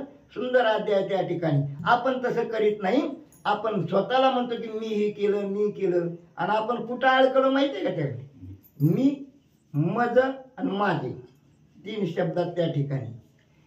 ही माझ आहे, ही माझी आहे, ही असं. आता ही सगळी येते ती आपल्या बरोबर त्या ठिकाणी येत नाही ती, पण ह्याला कळत नाही. त्याला तू कोण आहे हेच कळत नाही. हो माणसाला मी कोण आहे हेच कळत नाही. का? तुम्ही आहे का त्या ठिकाणी? तुम्हाला नाव आहे का? तुम्हाला रंग आहे का? तुम्हाला रूप आहे का? तुम्हाला आकार आहे का? काय नाही त्या ठिकाणी. तरी म्हणतो मी माझंच आहे सगळं, ही मी असं आहे. अहो तुम्हाला उपदरिया बाळका नाम देता ओ देत उठी. आणि अशी अवस्था असताना आपण कोण आहे, कशासाठी आलो, करायचं काय हे बी पत्ता नसताना आपली अवस्था अशी होती. पण हे कसे आहे, जर भगवंताला अनन्य भावनेनं शरण गेला आणि भगवंताची कृपा जर झाली तर तो जीवन मुक्त होतो. पुन्हा जन्माच्या मरायच्या राटगाडीत तो सापडू शकत नाही. ही असा आशीर्वाद दिला गेला. शापहान मुक्त जन्मोन्मुक्त हरि करील भव निर्मुक्त आईचे वदने वरणोक्त ऋषी समस्त कृपाळू. ऋषी समस्त कृपा अशी कृपा केली आणि ज्यावेळेस भगवंताची भेट होईल तेव्हा असणार भगवंत काय करणार आहे? भगवान निर्मुक्त. भव म्हणजे संसार, संसारात आलिप्त. आणि संसार गोड आहे का, चांगला आहे का, खराट आहे का, तिखट आहे दादा, कसं आहे का, समाधानी आहे त्या ठिकाणी. मग संसार दुःख मुळे चौकडे इंगळ, विश्रांती नाही कुठे, रात्रंदिवस तरमळ. कसं होईल काय होईल, काय होते काय, जी व्हायचे ते होणारच आहे त्या ठिकाणी. पण ती अवस्था कशी त्या ठिकाणी. आणि साधू संत या ठिकाणी या भवसागरात त्या ठिकाणी भीती धारण करीत नाही. कारण जे कर्म केलेलं असतं ती कृष्णार्पण केलेलं असतं. आणि ती मात्र कसलं बी कर्म करताना कृष्णार्पण नाही, सत्कर्मच त्या ठिकाणी. तुम्ही म्हणताल एकच कर्म नाही, 3 कर्म घडतात आपल्या हातून, काही वाचिक आणि मानसिक. दोन कर्म जगाला दिसतात, एक कर्म त्या ठिकाणी फक्त भगवंताला कळतं, ते जगाला दिसत नाही. आणि दोन कर्माने एखादा माणूस त्या ठिकाणी वर्तणूक चांगली दाखवतो, पण मानसिक कर्मांना आत्म त्या ठिकाणी असणारं बरबटलेलं असतं, त्या ठिकाणी असणार. आणि त्याला काय माहित आहे त्या ठिकाणी, लोकांना काय कळत, आपण आत बसलाय ना त्या ठिकाणी. अहो ते सत्ती वृक्षाचे पाढाले सत्ता देते असे मुंगीचे अंतर जाणे. तुमच्या अंतकरणातलं भगवंताला कळते, रामाला कळतंय. म्हणून लोकाविषयीचं मनाच्या ठिकाणी वाईट विचार न येता कामा नये. म्हणून तिन्ही अवस्थेतलं कर्म त्या ठिकाणी जर सत्कर्म झालं तर त्या साधकाला कसलं दुःखच येऊ शकत नाही. आणि म्हणून साधू सज्जनाचं त्या ठिकाणी म्हणून असा असणारा जीवन मुक्त आणि भगवंत त्या ठिकाणी भवसागरातनं पैल ह्या संसारातनं अलिप्त करणारा असा उशाप आणि ऋषीने या दोघांना दिला. ब्राह्मण शापिती क्षोभणाय समळ मिथ्या वचनाय ऋषी कृपाळ दिनोद्धरण वरदवदन उद्धारिले. ऋषी कृपाळ होते आणि ब्राह्मणाचा शाप कधी खोटावत नाही. त्यांनी शापाने असणारे शरीर बदलून त्या ठिकाणी पशु योनीला गेला, एक जळचर योनीला गेला, तरी पण असणारा कृपा केली. भगवंताची तुमची भेट होणार आहे, भगवंत तुम्हाला या असणाऱ्या भवसागरातनं अलिप्त करणार आहे, जन्म मरणाच्या फेऱ्यातनं तुम्हाला त्या ठिकाणी मोकळं करणार आहे. असा असणारा उशाप आणि ऋषीनं कृपेनं त्या ठिकाणी दोघांना दिला. उद्धर वयाची नवल परी काढिले जन्म मरणा बाहेरी एवढी कृपेची थोरी कोप माधारी ऋषींच्या. या ओळीमध्ये म्हणतात कशी कृपा केली, जन्म मरणाच्या बाहेर काढलं यांना. तुम्ही म्हणतात जन्म मरणाच्या बाहेर असं काय काय, तुम्हाला माहित आहे अनुभव, म्हणजे तुम्हाला कळत नसेल जन्माताना काय अवस्था आहे, गर्भात असताना काय असते. गर्भात किती येत नाही ती त्या ठिकाणी असणार, कितीदा जन्मा यावे, किती फजित व्हावे. एका जन्मात त्या ठिकाणी हाडत असणारी काशीला चालली आणि पुन्हा पुन्हा जन्मायचं आणि पुन्हा पुन्हा संसार करायचा सोपं आहे काय, सगळा दुःखाचा डोंगरच की त्या ठिकाणी असणार. मग या जन्म मरणाच्या बाहेर त्या ठिकाणी भगवंत त्या दोघाला काढणार आहे. एवढी कृपा या साधूनं केली, संतानं केली, ऋषीनं केली. म्हणून असणार परिहार अण्णात माऊलीनं आपल्या पुढे तुला. जैसा मातेचा निज कोपाय वरिवळ कठीण सुख रूपाय तैसाची ब्रह्मांचा शाप शापेची द्रूप पावत्य. कायण्यासारखी नात्याने ववी दिली त्या ठिकाणी. एखादं लेकरू अनवळ असावं आणि अनवळ असणारं लेकरू बाहेर जातं, माती खाता, आईला न दिसतं माती खाताना. आईनं बघितलं, आईला राग येतो, पण अंतकरणात नाही येतो का, कार करणं तोंडात आणि ती धाकर म्हणते तोंडात त्या ठिकाणी असणार, तर माती खाल्लेली असती. पण त्या ठिकाणी असणार खरंच त्या ठिकाणी आई रागानं तिला शिवी देते का, रागानं त्याला मारती का, नाही, वरवर त्या ठिकाणी असणार दटावते, त्याला वळण लागावं म्हणून. तसं या ऋषीने यांना त्या ठिकाणी शाप दिला. पण त्या ठिकाणी त्या शापाच्या निमित्तानं जसं आई लेकराला त्या ठिकाणी असणार कधीच मनापासून शाप देत नाही किंवा असणार शिवी देत नाही, तसं म्हणजे या ठिकाणी या ऋषीने आणि या दोघांना केलं. ब्राह्मणांच्या कोप्या निवृत्ती पाप निर्दळी ब्रह्म प्राप्ती संतोषली या काय देती श्रुती स्मृती रम्य. आता हे ब्राह्मणाचं त्या ठिकाणी आगाध त्या ठिकाणी चरित्र आहे. हे जे ऋषी आहेत, हे जे साधू आहेत, जे संत आहेत त्या ठिकाणी असणार, दयेचे सागर आहेत त्या ठिकाणी असणार. आणि ह्याने असणार एवढी कृपा केली त्या ठिकाणी असणार. आणि त्या कृपेनं त्या ठिकाणी या दोघांना त्या ठिकाणी असणार ह्या जन्म मरणाच्या राट गाडग्यातनं बाहेर काढलं त्या ठिकाणी असणार. आणि म्हणून त्या ठिकाणी आता ही असणार श्रुती आणि स्मृती ही एक असणारी शास्त्र आहे ती त्या ठिकाणी. श्रुतीच्या वेदाच्याच ऋच्या त्या ठिकाणी श्रुतीमध्ये आलेल्या आहेत. आणि ती असणारं अगम्य असणारं ज्ञान आहे.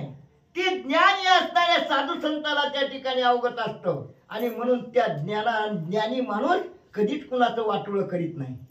ज्ञानी साधू माणूस त्या ठिकाणी चोराला बी कधी शाप देऊ शकत नाही. ह्यांनी शाप दिला, ज्ञानी असताना तुम्ही का वागला म्हणून असा असणारा दंड देहाचा असणारा पालट केला. पण त्या ठिकाणी असणाऱ्या जन्म मरणाच्या रानकार्यातनं दोघाला उशापाच्या निमित्तानं आणि मुक्त केलं. चला की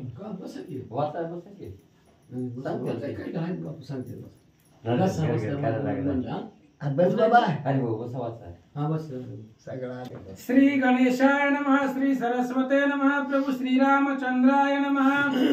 आईशी वरद उक्ती वदोना, ऋषी गेले करुणी स्नान, गजेंद्र नखरे दोघे जण, झाले आपण ऋषी शापे. अशा रीतीनं हे कथानक त्या ठिकाणी कशामुळे ऐकायला मिळालं? शुक मुनीनी आणि असणाऱ्या परिस्थित राजाला, ही असणारा ज्ञानी असून बी जर त्या ठिकाणी असणारा माणूस चुकला गेला तर असणारा असा भोग भोगावा लागतं. कारण कर्म कधी पार सोडित नाही. जे जे कर्म केले ते ते भोगाले उपजले मेले आहे की तुम्ही जसं कर्म करताल तसं तुम्हाला फळ दिल्याशिवाय राहत नाही, ते भोगावंच लागतं. म्हणून असे ह्या असणारा इतका शाप मिळाला. शापातनं उशाप मागितला, उशाप दिला. कृपेनं त्या ठिकाणी ऋषीने याच्यातनं मुक्त शाप उशाप देऊन केलं.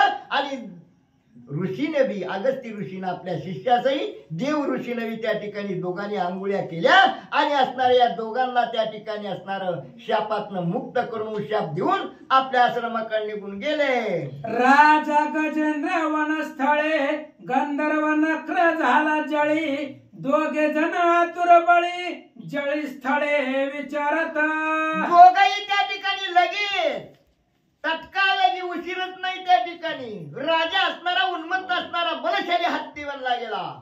आणि हू नावाचा गंधर्व त्या ठिकाणी शाप मिळाल्या बरोबर त्याच तळ्यात, ज्या असणाऱ्या तळ्यातनं खालून येऊन ऋषीच्या पायाला जमला, त्याच तळ्यात भला मोठा नखर होऊन बसला. आणि आतुरबळी दोघं बी 100 बळकर एक, यांना ताकद निर्माण झालेली होती. असे एक तळ्याच्या बाहेर होता आणि एक तळ्यामध्ये राहत होता. जळी नखर महाबळे, तिमी गिलांते सगळे गिळी, जळचरे कापती जळी, जल कल्लोळी विचारता. ही नकर एवढा बलाढ्य होता. मग त्या असणाऱ्या तळ्यामध्ये काही एकटा नकरच राहत होता का? मासे आहेत, कासव आहेत, अनेक जलचर प्राणी आहेत. पण ही ताकदीनं बलाढ्य असल्यामुळं त्याच्या सानिध्यात आलं की गटका करून टाकायचा. त्या ठिकाणी जसा दांडगा माणूस गरीबाला चेंगरतो तसा ही सगळ्या असणाऱ्या जलचर प्राण्याला त्या ठिकाणी म्हणजे असणारा लईच म्हणली त्या ठिकाणी काय करावं, कुणाकडे गारानं घेऊन जावं. ती जलचर प्राणी आतली त्या तळ्यातली ह्याला बघितलं की थरथर कापू लागली. लहान सान नानी दृष्टे, पर्वत प्राय मत्स्य घोटी, आईसा नखर जग जेठी, सुख संतोष्टे राहिला. सुख संतुष्टी त्या ठिकाणी ही बारक मासन मोठं मासन त्या ठिकाणी ह्याला तर त्याच्याकडे बघत सुद्धा नव्हता. म्हणजे ही नखरच एवढा आवाज ढव्य होता. नाथ माऊलीने असं याचं वर्णन केलंय, पर्वतासारखा मासा जरी पुढून आला तरी घट करणं घेऊन टाकीत होता. जरा अतिशोक्ती वाटते ना? नाही, एवढं नाताचं वाक्य कधी असतंय. मग ही नखरच कोण होता हे कळलं पाहिजे. अतिशोक्ती वाटतंय कसं काय म्हणणार? ही बाह्यच काय रे अतिशोक्ती, हे नखर कळला पाहिजे. आणि ही असणारा गजेंद्र बी कळला पाहिजे. हे फार महत्वाचं असणार ह्याच्यातनं. मग मी नेहमी सांगितलं असतो बघा त्या ठिकाणी, मंथुनी नवनीता तैसे घे अनंता, वाया व्यर्थ कथा सांडी मार. मगाची पर्वतावर इतकी झाडं होती, तितकी झाडं होती. हिनं केळी सांगितली, रस सांगितला, रसात बाई दिली. हेनी तर म्हणले रत्नाचं त्या असणाऱ्या जेवढी रत्न निघाली ती पाजर सुटला, म्हणजे पाणीच वाया लागला. मोहिते पाटलांना सांगितलं प्रवाह म्हणजे रत्नाच्या खाणी त्याच्यावर होते. त्या रत्नाच्या खाणी बाहेर म्हणजे त्यातनं रत्न बाहेर येत होती, त्याचं पाणी होत नव्हतं. काय अग्नी लावला होता का खाली, असा होतंय त्याचा विषय. मग ही असं वर्णन केलं, ह्याच्याकडे जास्त लक्ष द्यायचं नाही. आता एखाद्या अप्सरेचं वर्णन येतो, मग तिचं वर्णन असं नाताने हे कशामुळे केलंय त्या ठिकाणी असणारा श्लेष अलंकार, भाषेकडे ना श्लेष अलंकार कवीनं चढविलेले असते. तुम्हाला सरळ सरळ जर सांगितलं तर डुकले, त्याला एवढं सुंदर वर्णन करून सांगितलं तरी तुम्हाला डुकली येते. आणि सरळ सरळ सांगितलं तुम्ही ऐकायलाच बसला होतं. म्हणून यांनी एवढं रंगून सांगितलेलं, पण त्याला त्यातलं आपल्याला घ्यायचंय काय एवढं कळलं पाहिजे त्या ठिकाणी. आणि म्हणून त्या ठिकाणी असणार त्यातलं जे मुख्य लोणी असतं. आपण कसं असतं, तुम्ही कुसला लहानची त्यावर ताक घरी ठेवतो, लोणी आम्हाला देतो का? देतो नाही की द्यायचं तुम्ही. लोणी घरी टुत्या ते ताक देते ते. तसं ह्याच्यातली जी चोथ आहे ती काढून टाकायचा, त्याच्यावर एवढं लक्ष द्यायचं, हे लक्षातच ठेवा, ह्याचं नावच काय होतं काय आपल्याला सोयरी करायची नाही कोणत्या ऋषी बरोबर आहे. नाही राहिलं तर नाही राहिलं, पण आपल्याला ह्यात सांगितलंय काय एवढं मात्र तुम्ही लोणी खेचून घ्या. तुम्हाला असणारं बरोबर तुम्हाला त्या ठिकाणी आणि तुमचा असणारा बदल झाल्याशिवाय राहत नाही. तुमच्या इंद्रियाला त्या ठिकाणी की आपण श्रवण झालं का नाही, मनन झालं पाहिजे, झोपताना मनन झालं पाहिजे की काय सांगितलंय, कुठं चुकली ही दोघं जण म्हणून केवढा दारुण शाप मिळाला. एवढंच वर्म जरी प्रत्येक ह्याच्यातलं जर जाणलं तरी मनन झालं की आपल्याला त्यावेळेस ज्या त्या वेळेस संकट आला, अगर तसा प्रकार आला की आपण म्हणतो अरे असं असं होतंय, आपण तिच्या सावध राहिलं पाहिजे, आपण वागलं पाहिजे त्याप्रमाणे जसं सांगितलं. चुकलं की तसं होतंय हे तरी एवढं तरी ध्यानात आलं का. या नाव श्रवण त्या ठिकाणी झालं पाहिजे. श्रवण मनन निधी ध्यास आणि मग साक्षात्कार ह्या पायऱ्याच्या. आणि इथं त्या ठिकाणी असणारं एवढं मोठं असणारं सुंदर त्या ठिकाणी असणारं आणि ही एवढ्या मोठमोठ्या असणाऱ्या डोंगरासारख्या माश्याला सुद्धा गट करणं हा नक्र देऊ लागला. शापे स्मृती गेली समजता तरी माझा वैरी उदकाता आईस गजेंद्र नित्य स्मरत नये उदकार्थ सरोवरा. आणि शाप मिळाल्याबरोबर शरीर बदललं की स्मृती म्हणजे आठवण राहिली नाही त्या ठिकाणी असणारी. तरी पण गजेंद्राला पूर्व पुण्यानुसार त्या ठिकाणी माझा वैरी या पाण्यामध्ये राहतो एवढं मात्र त्याला आठवणीत होतं. म्हणून गजेंद्र त्या पाण्यामध्ये कधी शिरत नव्हता. गजेंद्र जो का माझा वैरी वसतो याची वनांतरी हे आठवण नित्य नकरी नये बाहेरी आहारार्थ. नकराला मी तसं त्या ठिकाणी होतो. गजेंद्र माझा वैरी आहे, कारण शाप देताना तुमचं वैरत्व एवढं पेटलं आणि वैरत्व होऊन तुमचं ज्यावेळेस युद्ध संपल त्यावेळेस भगवंताच्या हातून तुमची सुटका, तुमचा असणारा उद्धार आहे असा शाप मिळालेला होता. आणि म्हणून त्या ठिकाणी या नकराला मी त्या ठिकाणी माझा वैरी या जंगलातच आहे. आपण जर पाण्याच्या बाहेर आलो तर त्या ठिकाणी आपला वैरी आपला काटा काढल्याशिवाय राहणार नाही. म्हणून त्या ठिकाणी असणारा तो बी असणारा नक्र पाण्याच्या बाहेर कधी येत नव्हता. नक्र जळी महाबळे गजेंद्र वणी बळीया बळी दोघे जण शाप समिळी जळी स्थळी विचारत. जळी स्थळी बोलली गेली म्हणजे आता ही आधी सांगू. ब्रह्मपत्र शनिवार आहे का, या रामायणामधील ब्रह्मपत्र एक उत्सव आणि शक्ती एक हे दोन मोठे उत्सव असतात.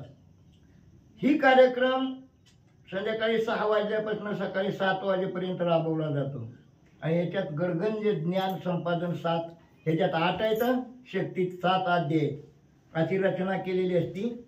ज्याला ते ज्ञान घ्यायचंय त्यांनी या ठिकाणी उपस्थित राहावं. आणि ह्या कार्यक्रमासाठी विजय मुंडे या सद्भक्तानं तांदूळ कट्टा त्या ठिकाणी आणि या उत्सवासाठी त्या ठिकाणी आणि दान म्हणून भेट दिलेले. तर रामचंद्र त्यांचं शतशः कल्याण करो. योगेश जाधव 201 रुपया. आणि ज्या ज्या भक्ताला काय आपली इच्छा आहे, कुणावर बळजबरी नाही, कारण दान हे ह्या जन्माला मनुष्य देहाला आल्यानंतर द्यावंच लागतं.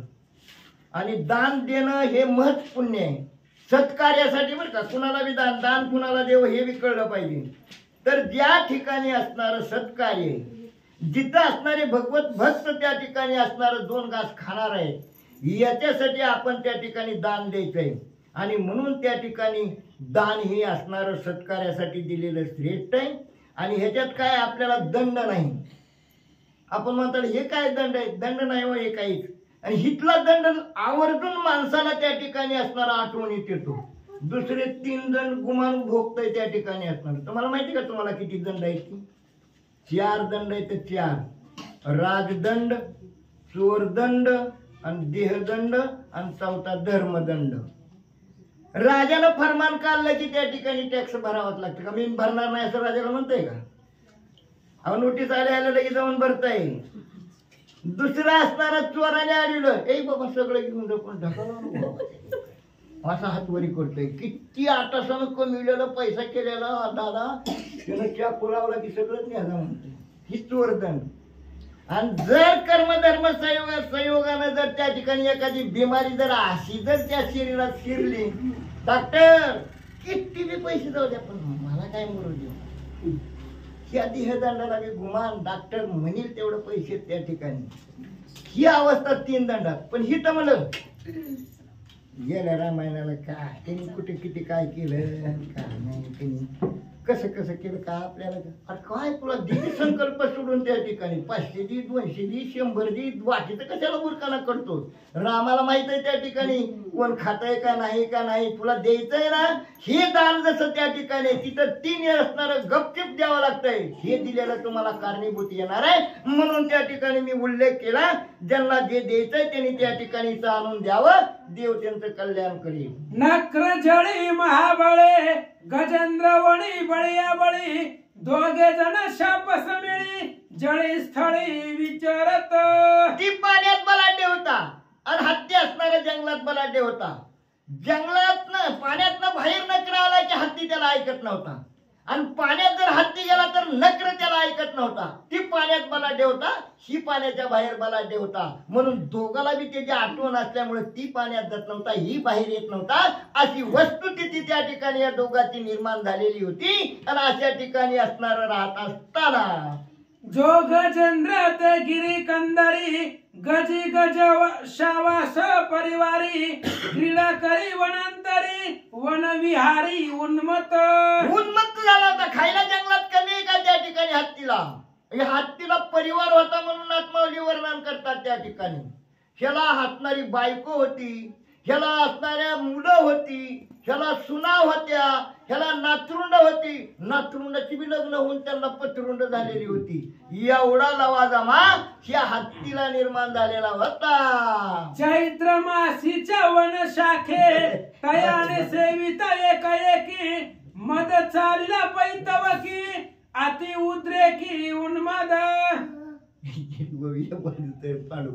पांडू उरकत नाही रे मला. उरकू द्या की तुम्हाला सांगा उरकायचं म्हणून सांगायचं का तुम्हाला. काय उरकत नाही फटाफटा उरका. नाही गोपाळ गायच्या काय पंढरपूरला कसं उरकत नाही. मी कवाच करीत नाही कारण तुम्ही तारीख काढलेली ब्रह्मपत्र. आम्ही तारीख काढली तर आम्ही लय तारखा काढू असे लय गाई पुचू बका बक. चैत्र मासीच्या वन शाखी तयाने सेविता एकाएकी मद चालला पैतवकी अति उद्रेकी उन्माद. मग अशा रीतीनं त्या ठिकाणी ह्याला कुटुंब होते असणाऱ्या हत्तीला. आणि हत्ती आपल्या कुटुंबासहित त्या असणाऱ्या आणि या जंगलामध्ये राहत होता. उन्मत्त झालेला होता. खायला कमी नव्हतं, प्यायला कमी नव्हतं. पण एक दिवस असा झाला चैत्र महिन्यामध्ये आणि असणार तापमान सूर्यनारायण फार त्या ठिकाणी उष्णता त्या ठिकाणी ओकली जाते. फार त्या ठिकाणी असणार तेज त्या ठिकाणी ऊन पडलं असतं पडतं. आणि त्यावेळी असा ऊन त्या ठिकाणी चैत्र महिन्यात सूर्यनारायणानं टाकायला सुरुवात केली की हत्तीला दमच निघाला गेला. हत्तीच्या गंडस्थळातनं मध त्या ठिकाणी बाहेर येऊ लागला घामानं, घाम रूपानं त्या ठिकाणी. अशी अवस्था आणि निर्माण झाली. तेने उन्मादे आपण मांडले वन विहरण वेळू जाडिया उपटून वेत्रवन विध्वंसी. उन्मदाला त्या ठिकाणी असताना ऊन सहन होईना आणि ते असताना मध बाहेर पडला त्या ठिकाणी हत्तीच्या मस्तकातनं. आणि मध बाहेर पडल्यानंतर उन्मत्त झालेला हत्ती पुढे दिसल ते झाड त्या ठिकाणी असणारं सोंडेनं धरून उपटून फेकू लागला, वनाचा विध्वंस करू लागला. गुलमलता थोरा थोरा गगन चुंबी तरुवरा काटे सावरी अपार उन्मळी समग्र दरिद्रावरी आकाशापर्यंत गेलेली उंच असणारी वृक्ष होती. त्याच्यावर विली चाललेल्या होत्या, त्याला फुलं लागलेली होती. त्या फुलातून रुंदी असणारे भुंगे पतंग त्या ठिकाणी रुंदी घालीत होते. त्याला काही भान नव्हतं. इडी सहित झाड उपटून त्या ठिकाणी मोडून टाकू लागला. हाणीत दातांची पै झाडे पहाडी पर्वतांचे कडे त्याचे मद गंधा पुढे पळती रोकडे वनसिंह. सगळे असणारे असा हत्ती उन्मत्त झाला. ती झाड नाही सापडलं. पुढे डोंगर जर असताना दाताचा डोंगराचा कडा सुद्धा ढासळू लागला.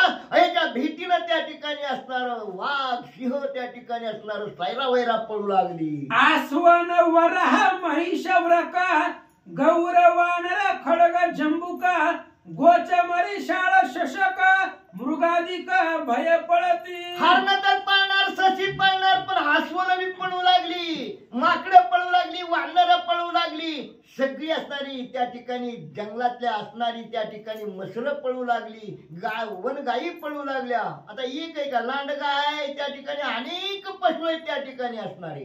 हे सगळे पशु त्या ठिकाणी असणाऱ्या हत्तीच्या भेन आणि तिथून पळू लागले. पळत्या पशुसी नाभिकार देऊनी राखी त्यासी गजेंद्र घेती उदक साचारात दर्प दुर्धर सहावेन. आणि मग त्या ठिकाणी ऊन सहन होईना त्या असणाऱ्या हत्तीला जी पळून चाललेली होती त्या ठिकाणी त्यांना असणारा आश्वासन देऊ लागला, मी तुम्हाला काही करणार नाही, तुम्ही पळून जाऊ नका, भीती धरू नका, तुम्ही उलट त्या ठिकाणी असणार मला पाणी द्या आणि असणारं माझं अंग पळू लागलेलं आहे असं पळून जाणाऱ्या असणाऱ्या अनेक जनावराला विनंती करू लागला. पर्वती चालता गजेंद्र बळी पर्वत दडपित पाताळी सर्पची पती फना मंडळी पन्नग कुळी आकांत. कसला हत्ती होता चलायला लागला का असला उन्मत्त झालेला होता आणि चलायला जर लागला त्याचा पाय जिथं पडल पर्वतावर जर पाय टाकला तर पर्वत खाली खचत होता. मग खाली पर्वत खचला गेला, जमिनीत बुडला गेला. त्या जमिनीला आधार कोणाचा आहे? शेषाचा आहे. शेषाला सुद्धा त्या ठिकाणी असणार पृथ्वी डळमळत होती त्या ठिकाणी असणार. अशी अवस्था या हत्तीचं असणार त्या ठिकाणी वजन होतं असं वर्णन नाथमावली करतात. गजेंद्र उन्माद मदमेळी करीत वनांची रवंदळी चैत्रीचा रवी मध्यान काळी कुंभस्थळी पोळत. अशी असणारी उन्मत्त झालेला हत्ती त्या ठिकाणी असणाऱ्या जंगलामध्ये असणारा नासधूस करू लागला, कडे ढासळू लागला, झाडं उपटून टाकू लागला, वेली त्या ठिकाणी उपटून टाकू लागला आणि असणारा चैत्र महिन्यातला सूर्यनारायण अधिकच त्या ठिकाणी असणारा तीव्र झाल्यामुळं ह्याचा मस्तकाला त्या ठिकाणी असणार आणि किरण पोळू लागली. गजे गज शाव समस्त उष्णे झाली अति संतप्त आवघी झाली तृषार्थ उदकार्थ तळमळती. सगळी असणार ऊनच तसं पडले. आपल्याला माहिती त्या उन्हाळ्यामध्ये त्या ठिकाणी असणार मे महिन्यामध्ये जर सूर्यनारायण जर तीव्र असणार त्या ठिकाणी असणार किरण पसरली गेली, दम निघत नाही त्या ठिकाणी, तानेनं जीव व्याकुळ होतो. ती अवस्था या असणाऱ्या सगळ्या प्राण्यांची निर्माण झाली, तहान लागली आणि असणाऱ्या त्यांचा असणारी जीभ कोरडी पडू लागली, अशी अवस्था निर्माण झाली. करोडी पंच योजने गमना नित्य करीती गंडकी उदक पाना परिसरोवरांचे जीवन नखरा भेना स्पर्शना. 5-20 कोस रोज यायची जायची गंडकी नदीचं पाणी प्यायची, पण त्या असणाऱ्या तळ्याकडे काय फिरकत नव्हती. त्यांना माहित होतं इथं आपला वैरी राहतोय. ही असणारी अवस्था होती. असणाऱ्या मरणाच्या भीती गंडकी नदीकडे त्या ठिकाणी जाण्यासाठी 20 कोसाचा अंतर दररोज जायची आणि 20 कोस परत जायची ही असणार काठीत होती, पण तळ्याकडे कुणी येत नव्हतं. गंडकी न ठाके उष्ण मेळी किरणी पोळला कुंभस्थळी आला सरोवरा जवळी भय समेळी तृषार्थ. आणि मग अशी अवस्था असताना उन्हाळा इतका कडक झाला आणि गंडकी नदीतलं पाणी संपत गेलं, पाणी राहिलं नाही आणि ह्याचं असणार त्या ठिकाणी मस्तक जर तापलं गेलं आणि मग मस्तक त्या हत्तीचं तापल्यामुळे त्याला दम निघेना गेला. शेवट नाईलाज झाला आणि सरोवराच्या ठिकाणी पाणी पिण्यासाठी आला. सोंड घालिता सरोवरी गजेंद्र धाकता जिवारी झणी मज झोंबेला वैरी भय भारी जळपाणी. आणि मग असताना हत्तीला माहित होतं आपला वैरी येत राहतोय, पण दम निघाला ताण लागल्यामुळं पाण्यात शिरला आणि सोंड त्या ठिकाणी पाण्यात बुडवली. पाण्यात सोंड बुडवल्यानंतर धाकट होता, भीती धरत होता, येऊन माझ्या सोंडला तर वैरी झोंबणार नाही ना, अशा असणाऱ्या कल्पना त्याच्या मनात विचाराची श्रेणी येऊ लागली. असे असणाऱ्या भीतीनं त्या ठिकाणी पाणी आणि गजेंद्र पिऊ लागला. सोंड घालिताची जळी गजमद गंध सेवा वया आळी रुंजी करीती गंडस्थळी भ्रमरावळी ऋण झुनती. आता या ज्या असणाऱ्या मस्तकातून असणारा मध बाहेर पडू लागला आणि मध बाहेर पडला म्हणलं की त्या असणाऱ्या मधाच्या भोवती मधमाश्या येतात, भुंगे येतात. तशी असणारे भुंगे मधमाश्या त्या असणारा मध त्या ठिकाणी चाटण्यासाठी आणि त्याच्यावर असणाऱ्या रुंजी घालू लागल्या म्हणजे फिरवू लागल्या अशी अवस्था आणि त्या असणाऱ्या हत्तीची निर्माण झाली. गजी गज शावया संयुक्त तृषे पिढीली जळार्थ गजेंद्रेशी समवित आली धावत सरोवर. सगळ्याला तालीने व्याकुळ झाली. हे जर लाटाकडची लाटाकड 100 जणांचं असणारं कुटुंब होतं. ही हात पाण्यात शिरल्याबरोबर बायको मागून आली, बायको आली, सून आली, पोरं आली, नातरुंड आली, सगळीच पाणी पिऊ लागली. ते तळागाती पुष्कळ माझी निर्मळ जळ सुनीळ कमळ गंध सुपरिमळ अतिशीतळ शिखर. वर्णन केलेलं सुंदर असणारं तळ होतं. तळ्याच्या भोवती सुंदर असणारी सगळ्या प्रकारची झाडी होती. प्रत्येक असणाऱ्या ठिकाणी असणारी फळाने भरून गेलेली, फुलानं भरून गेलेली त्या ठिकाणी असणारी कोकिळा त्या ठिकाणी गायन करत होत्या. असं असणारी वनश्री फुललेलं तळ आणि त्या तळ्यामध्ये असणारं हे निर्मळ असणारं अतिशय मधुर असणारं पाणी होतं असं नाथमाऊली वर्णन करतात. गजरा होडी जळा बाहेरी सोंड घाली सरोवरी जळ प्राशिले स्वइच्छेवरी मस्तकावरी शिंपिले. हत्तीनं आतमध्ये प्रवेश केला नाही. पाण्याच्या कड्यावर उभा राहिला, सोंडानं त्या ठिकाणी पाणी पिऊ लागला. येथेच ते तहान भागावली आणि पुन्हा आपलं शरीर तापलेलं त्या ठिकाणी सोंडेनं पाणी घेऊन आपल्या असणाऱ्या शरीरावर फेकू लागला. जळ प्राशने गजपती झाली सकळ श्रमा विश्रांती जल शिंपणे झाली विश्रांती चढला पुढती गजमद. आणि मग त्या ठिकाणी तहान लागलेली भागली गेली. भरपूर पाणी पिली, सगळीच पिली, हत्ती बी पिला आणि तहान भागल्यानंतर शरीर तापलेलं पुन्हा पाणी असणारा शरीरावर फेकलं गेलं. शरीरही त्या ठिकाणी गार पडलं आणि मग त्या ठिकाणी असणारं शरीर शांत झालं. मग असणारा त्या ठिकाणी तहान भागली गेली आणि मग त्या ठिकाणी हत्ती संपूर्ण परिपूर्ण त्या ठिकाणी समाधान झाला, सुखी पावला. पण पुढची अजून काय विचार आला. रिगोणी सरोवर जळी उन्मादे मांडली जळ केळी कमळ करीत रवंदळी जल कल्लोळी क्रीडत. हत्ती सुख मिळालं, शरीर शांत झालं आणि शरीर शांत झालं की त्या ठिकाणी उन्माद चालला गेला. मी आतुरबळे विसरला त्या ठिकाणी मरण आणि त्या ठिकाणी पाण्यात शिरला. इकडून तिकडं पळू लागला. सोंडेने एकमेकावर पाणी मारू लागली आणि ही अवस्था त्या ठिकाणी तो असणारा की आपला वैरी हे जर स्मरण राहिलं नाही. आपलं बी तसंच आहे बघा त्या ठिकाणी. उद्या त्याला यमदूत येत्या का महिन्याने येते माहित आहे का त्या ठिकाणी. विसरून जात आहे त्या ठिकाणी मरण विसरलं नाही पाहिजे साधकाने. मरण विसरलं नाही पाहिजे. एक दिवस आपल्याला हे घर सोडावंच लागणार आहे. हेच असणारं भान असणं गरजेचं आहे आणि म्हणून त्या ठिकाणी असणारा हा विसरला गेला आणि हत्तीमध्ये विहार करू लागला. गजी गज शाव उदका प्रती रिगावया अवघी भीती क्षुदा दंडे गजपती जळ पाजित सर्वांशी. ही असणारा हत्ती आतमध्ये शिरला, विसरला आणि फिरू लागला, जळ क्रीडा करू लागला आणि त्याची असणारी सुना, मुलं, नातरुंड, बायको त्या ठिकाणी भेटूच्या आत शिरावं लागलं. मग ही ना मला असणार, मग तुम्हाला भीती वाटते ना मला, मी पाणी पाजतो. ही पाण्यात उभा राहिला, आपल्या सोनात पाणी घ्यायचा. ह्याच्यात आधी बायकोच्या तोंडात घातलं, पुन्हा सोनाच्या तोंडात घातलं, पुन्हा नातरुंडाच्या. पहिले पाजिले प्रिय भार्यासी भार्या पाजी प्रिय पुत्रासी मग पाजित इतरांशी जेवी कुटुंबाशी गृहस्थ. भुलतय व त्या ठिकाणी असणार. आई बापाला गुमूत केला तरी त्याचा आधी ते हत्ती मग सांगितलं का ना अगोदर ववीच्या आधी बायकोच्या तोंडात पाणी पाडलं आणि बायकोनं पुन्हा आपल्या लेकानं त्याच्या बायकोला ही अशी ओळ लागली त्या ठिकाणी. पण आई बापाकडे कवा ती फिरकत नाही. ही अवस्था त्या ठिकाणी आपल्यावरच आहे. सगळा अवस्था पुढं विसरून या निज मरण गृहस्थ कुटुंब पोषण तैसा गजेंद्र आपण नक्र ग्रहण विसरला. आपलेच कशी अवस्था आहे त्या आपण मरणार आहे हे असणारा विसरून जातो आणि आपला संसार वाढवायचा. संसार म्हणजे काय हो, सगळ्या जेवढ्या वस्तू निर्माण भगवंतांनी केलेल्या आहेत त्या सगळ्या वस्तू आपण एकीकरण करणं याला ना आपण संसार म्हणतो. आणि असं कधी पूर्ण झालाय? कुणी सांगितलंय माझा संसार पूर्ण झाला, मी निवांत झालो, आता मला काहीच नको, असं कोण म्हणतंय का त्या ठिकाणी? कुणीच म्हणणार नाही. किती वेळ असू द्या, माड्यावर माड्या, बंगल्यावर बंगले, किती 10 बंगलं झालं तरी वाढतच चालते. आमदारचा मंत्री, मंत्रीचा खासदार, खासदारचा लगेचच वरचा मंत्री, लगेच पंतप्रधान, पुन्हा विश्वाध्यक्ष व्हायला जातोय त्या ठिकाणी.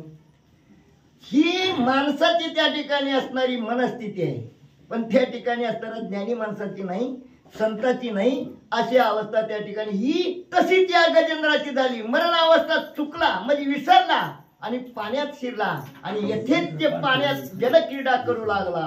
प्राणी विसरे निज मरणासी, काळ तपतसे तयांसी, देवी नक्र गजेंद्रासी, जळ सहवासी टपतसे. प्राणी मरणाला इसरतोय त्या ठिकाणी असणार. आपल्याला आता विचार जर केला, आपण एक दिवस देह सोडावा लागणार आहे. आता वस्तुस्थिती कशी आहे? आपल्याला मरण नाही बरं का, जन्म बी नाही त्या ठिकाणी. कारण आत्म्याला मरण नाही आणि जन्म बी नाही. मग जन्मतन मरत काय? देह जन्मतो उपजलिया बाळकानामध्ये तावू देत होती. 12व्या दिवशी आपण या शरीराला नाव ठेवतो, कारण व्यवहारात कळावं म्हणून. नाव ठेवलं नसतं तर कुणी कोणाला कशी हाक मारायची? ही वस्तुस्थिती त्या ठिकाणी. मग आपण कोण आहे? आपण देहाच्या वेगळं आहे. मग आपण कुठून आलो? पत्ता नाही. कशासाठी आलो? पत्ता नाही. जायचंय कुठं? पत्ता नाही. तरी एवढा अहंकार, तरी एवढं त्या ठिकाणी. मग ते असणार एकाच वाक्यात सांगताना, आलाशी कोटून जाशी कवनेरे ठाया, घरदार तुझे नाही अवघी लटकीच माया. सावध होई बापा, काळ लागला मापा, प्रपंची गुंतवणूक पाहे बुडत असे पापा. त्रिकुट कोसल्याने घर सायासे केले, दोन्ही द्वारे लिंपुणे आत गुंतू मेले. ती कोसला माहिती का तुम्हाला? बोरीच्या झाडावर इतकं भारी घर येतंय, पण त्याला दार ठेवायचं कळत नाही, आतच कोंडून मरते. आपलं बी तसंच आहे त्या ठिकाणी.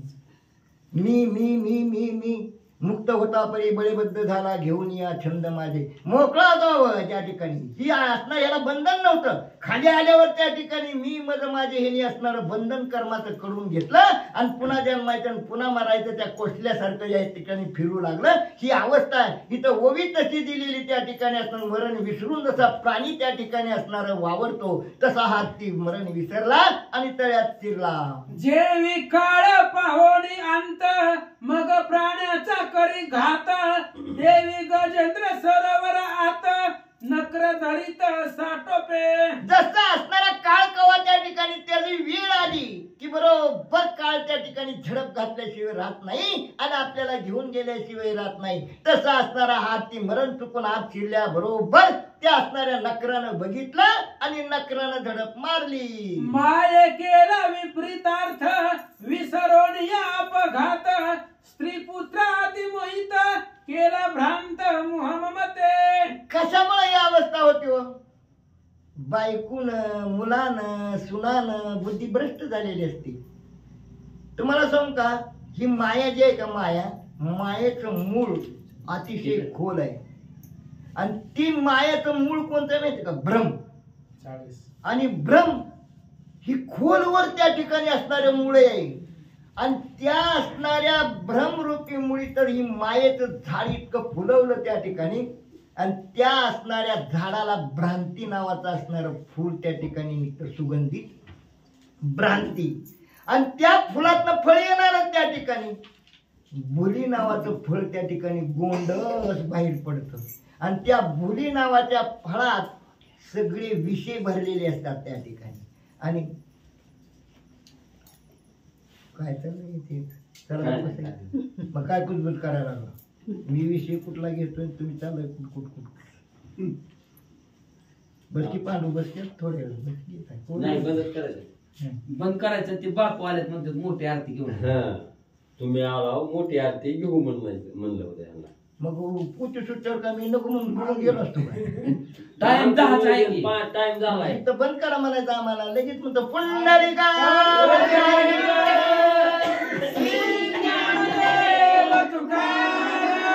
राजाधिराज प्रभु रामचंद्र भगवान की जय. प्रभु श्री रामचंद्र भगवान की जय. पवन सूत हनुमान की जय.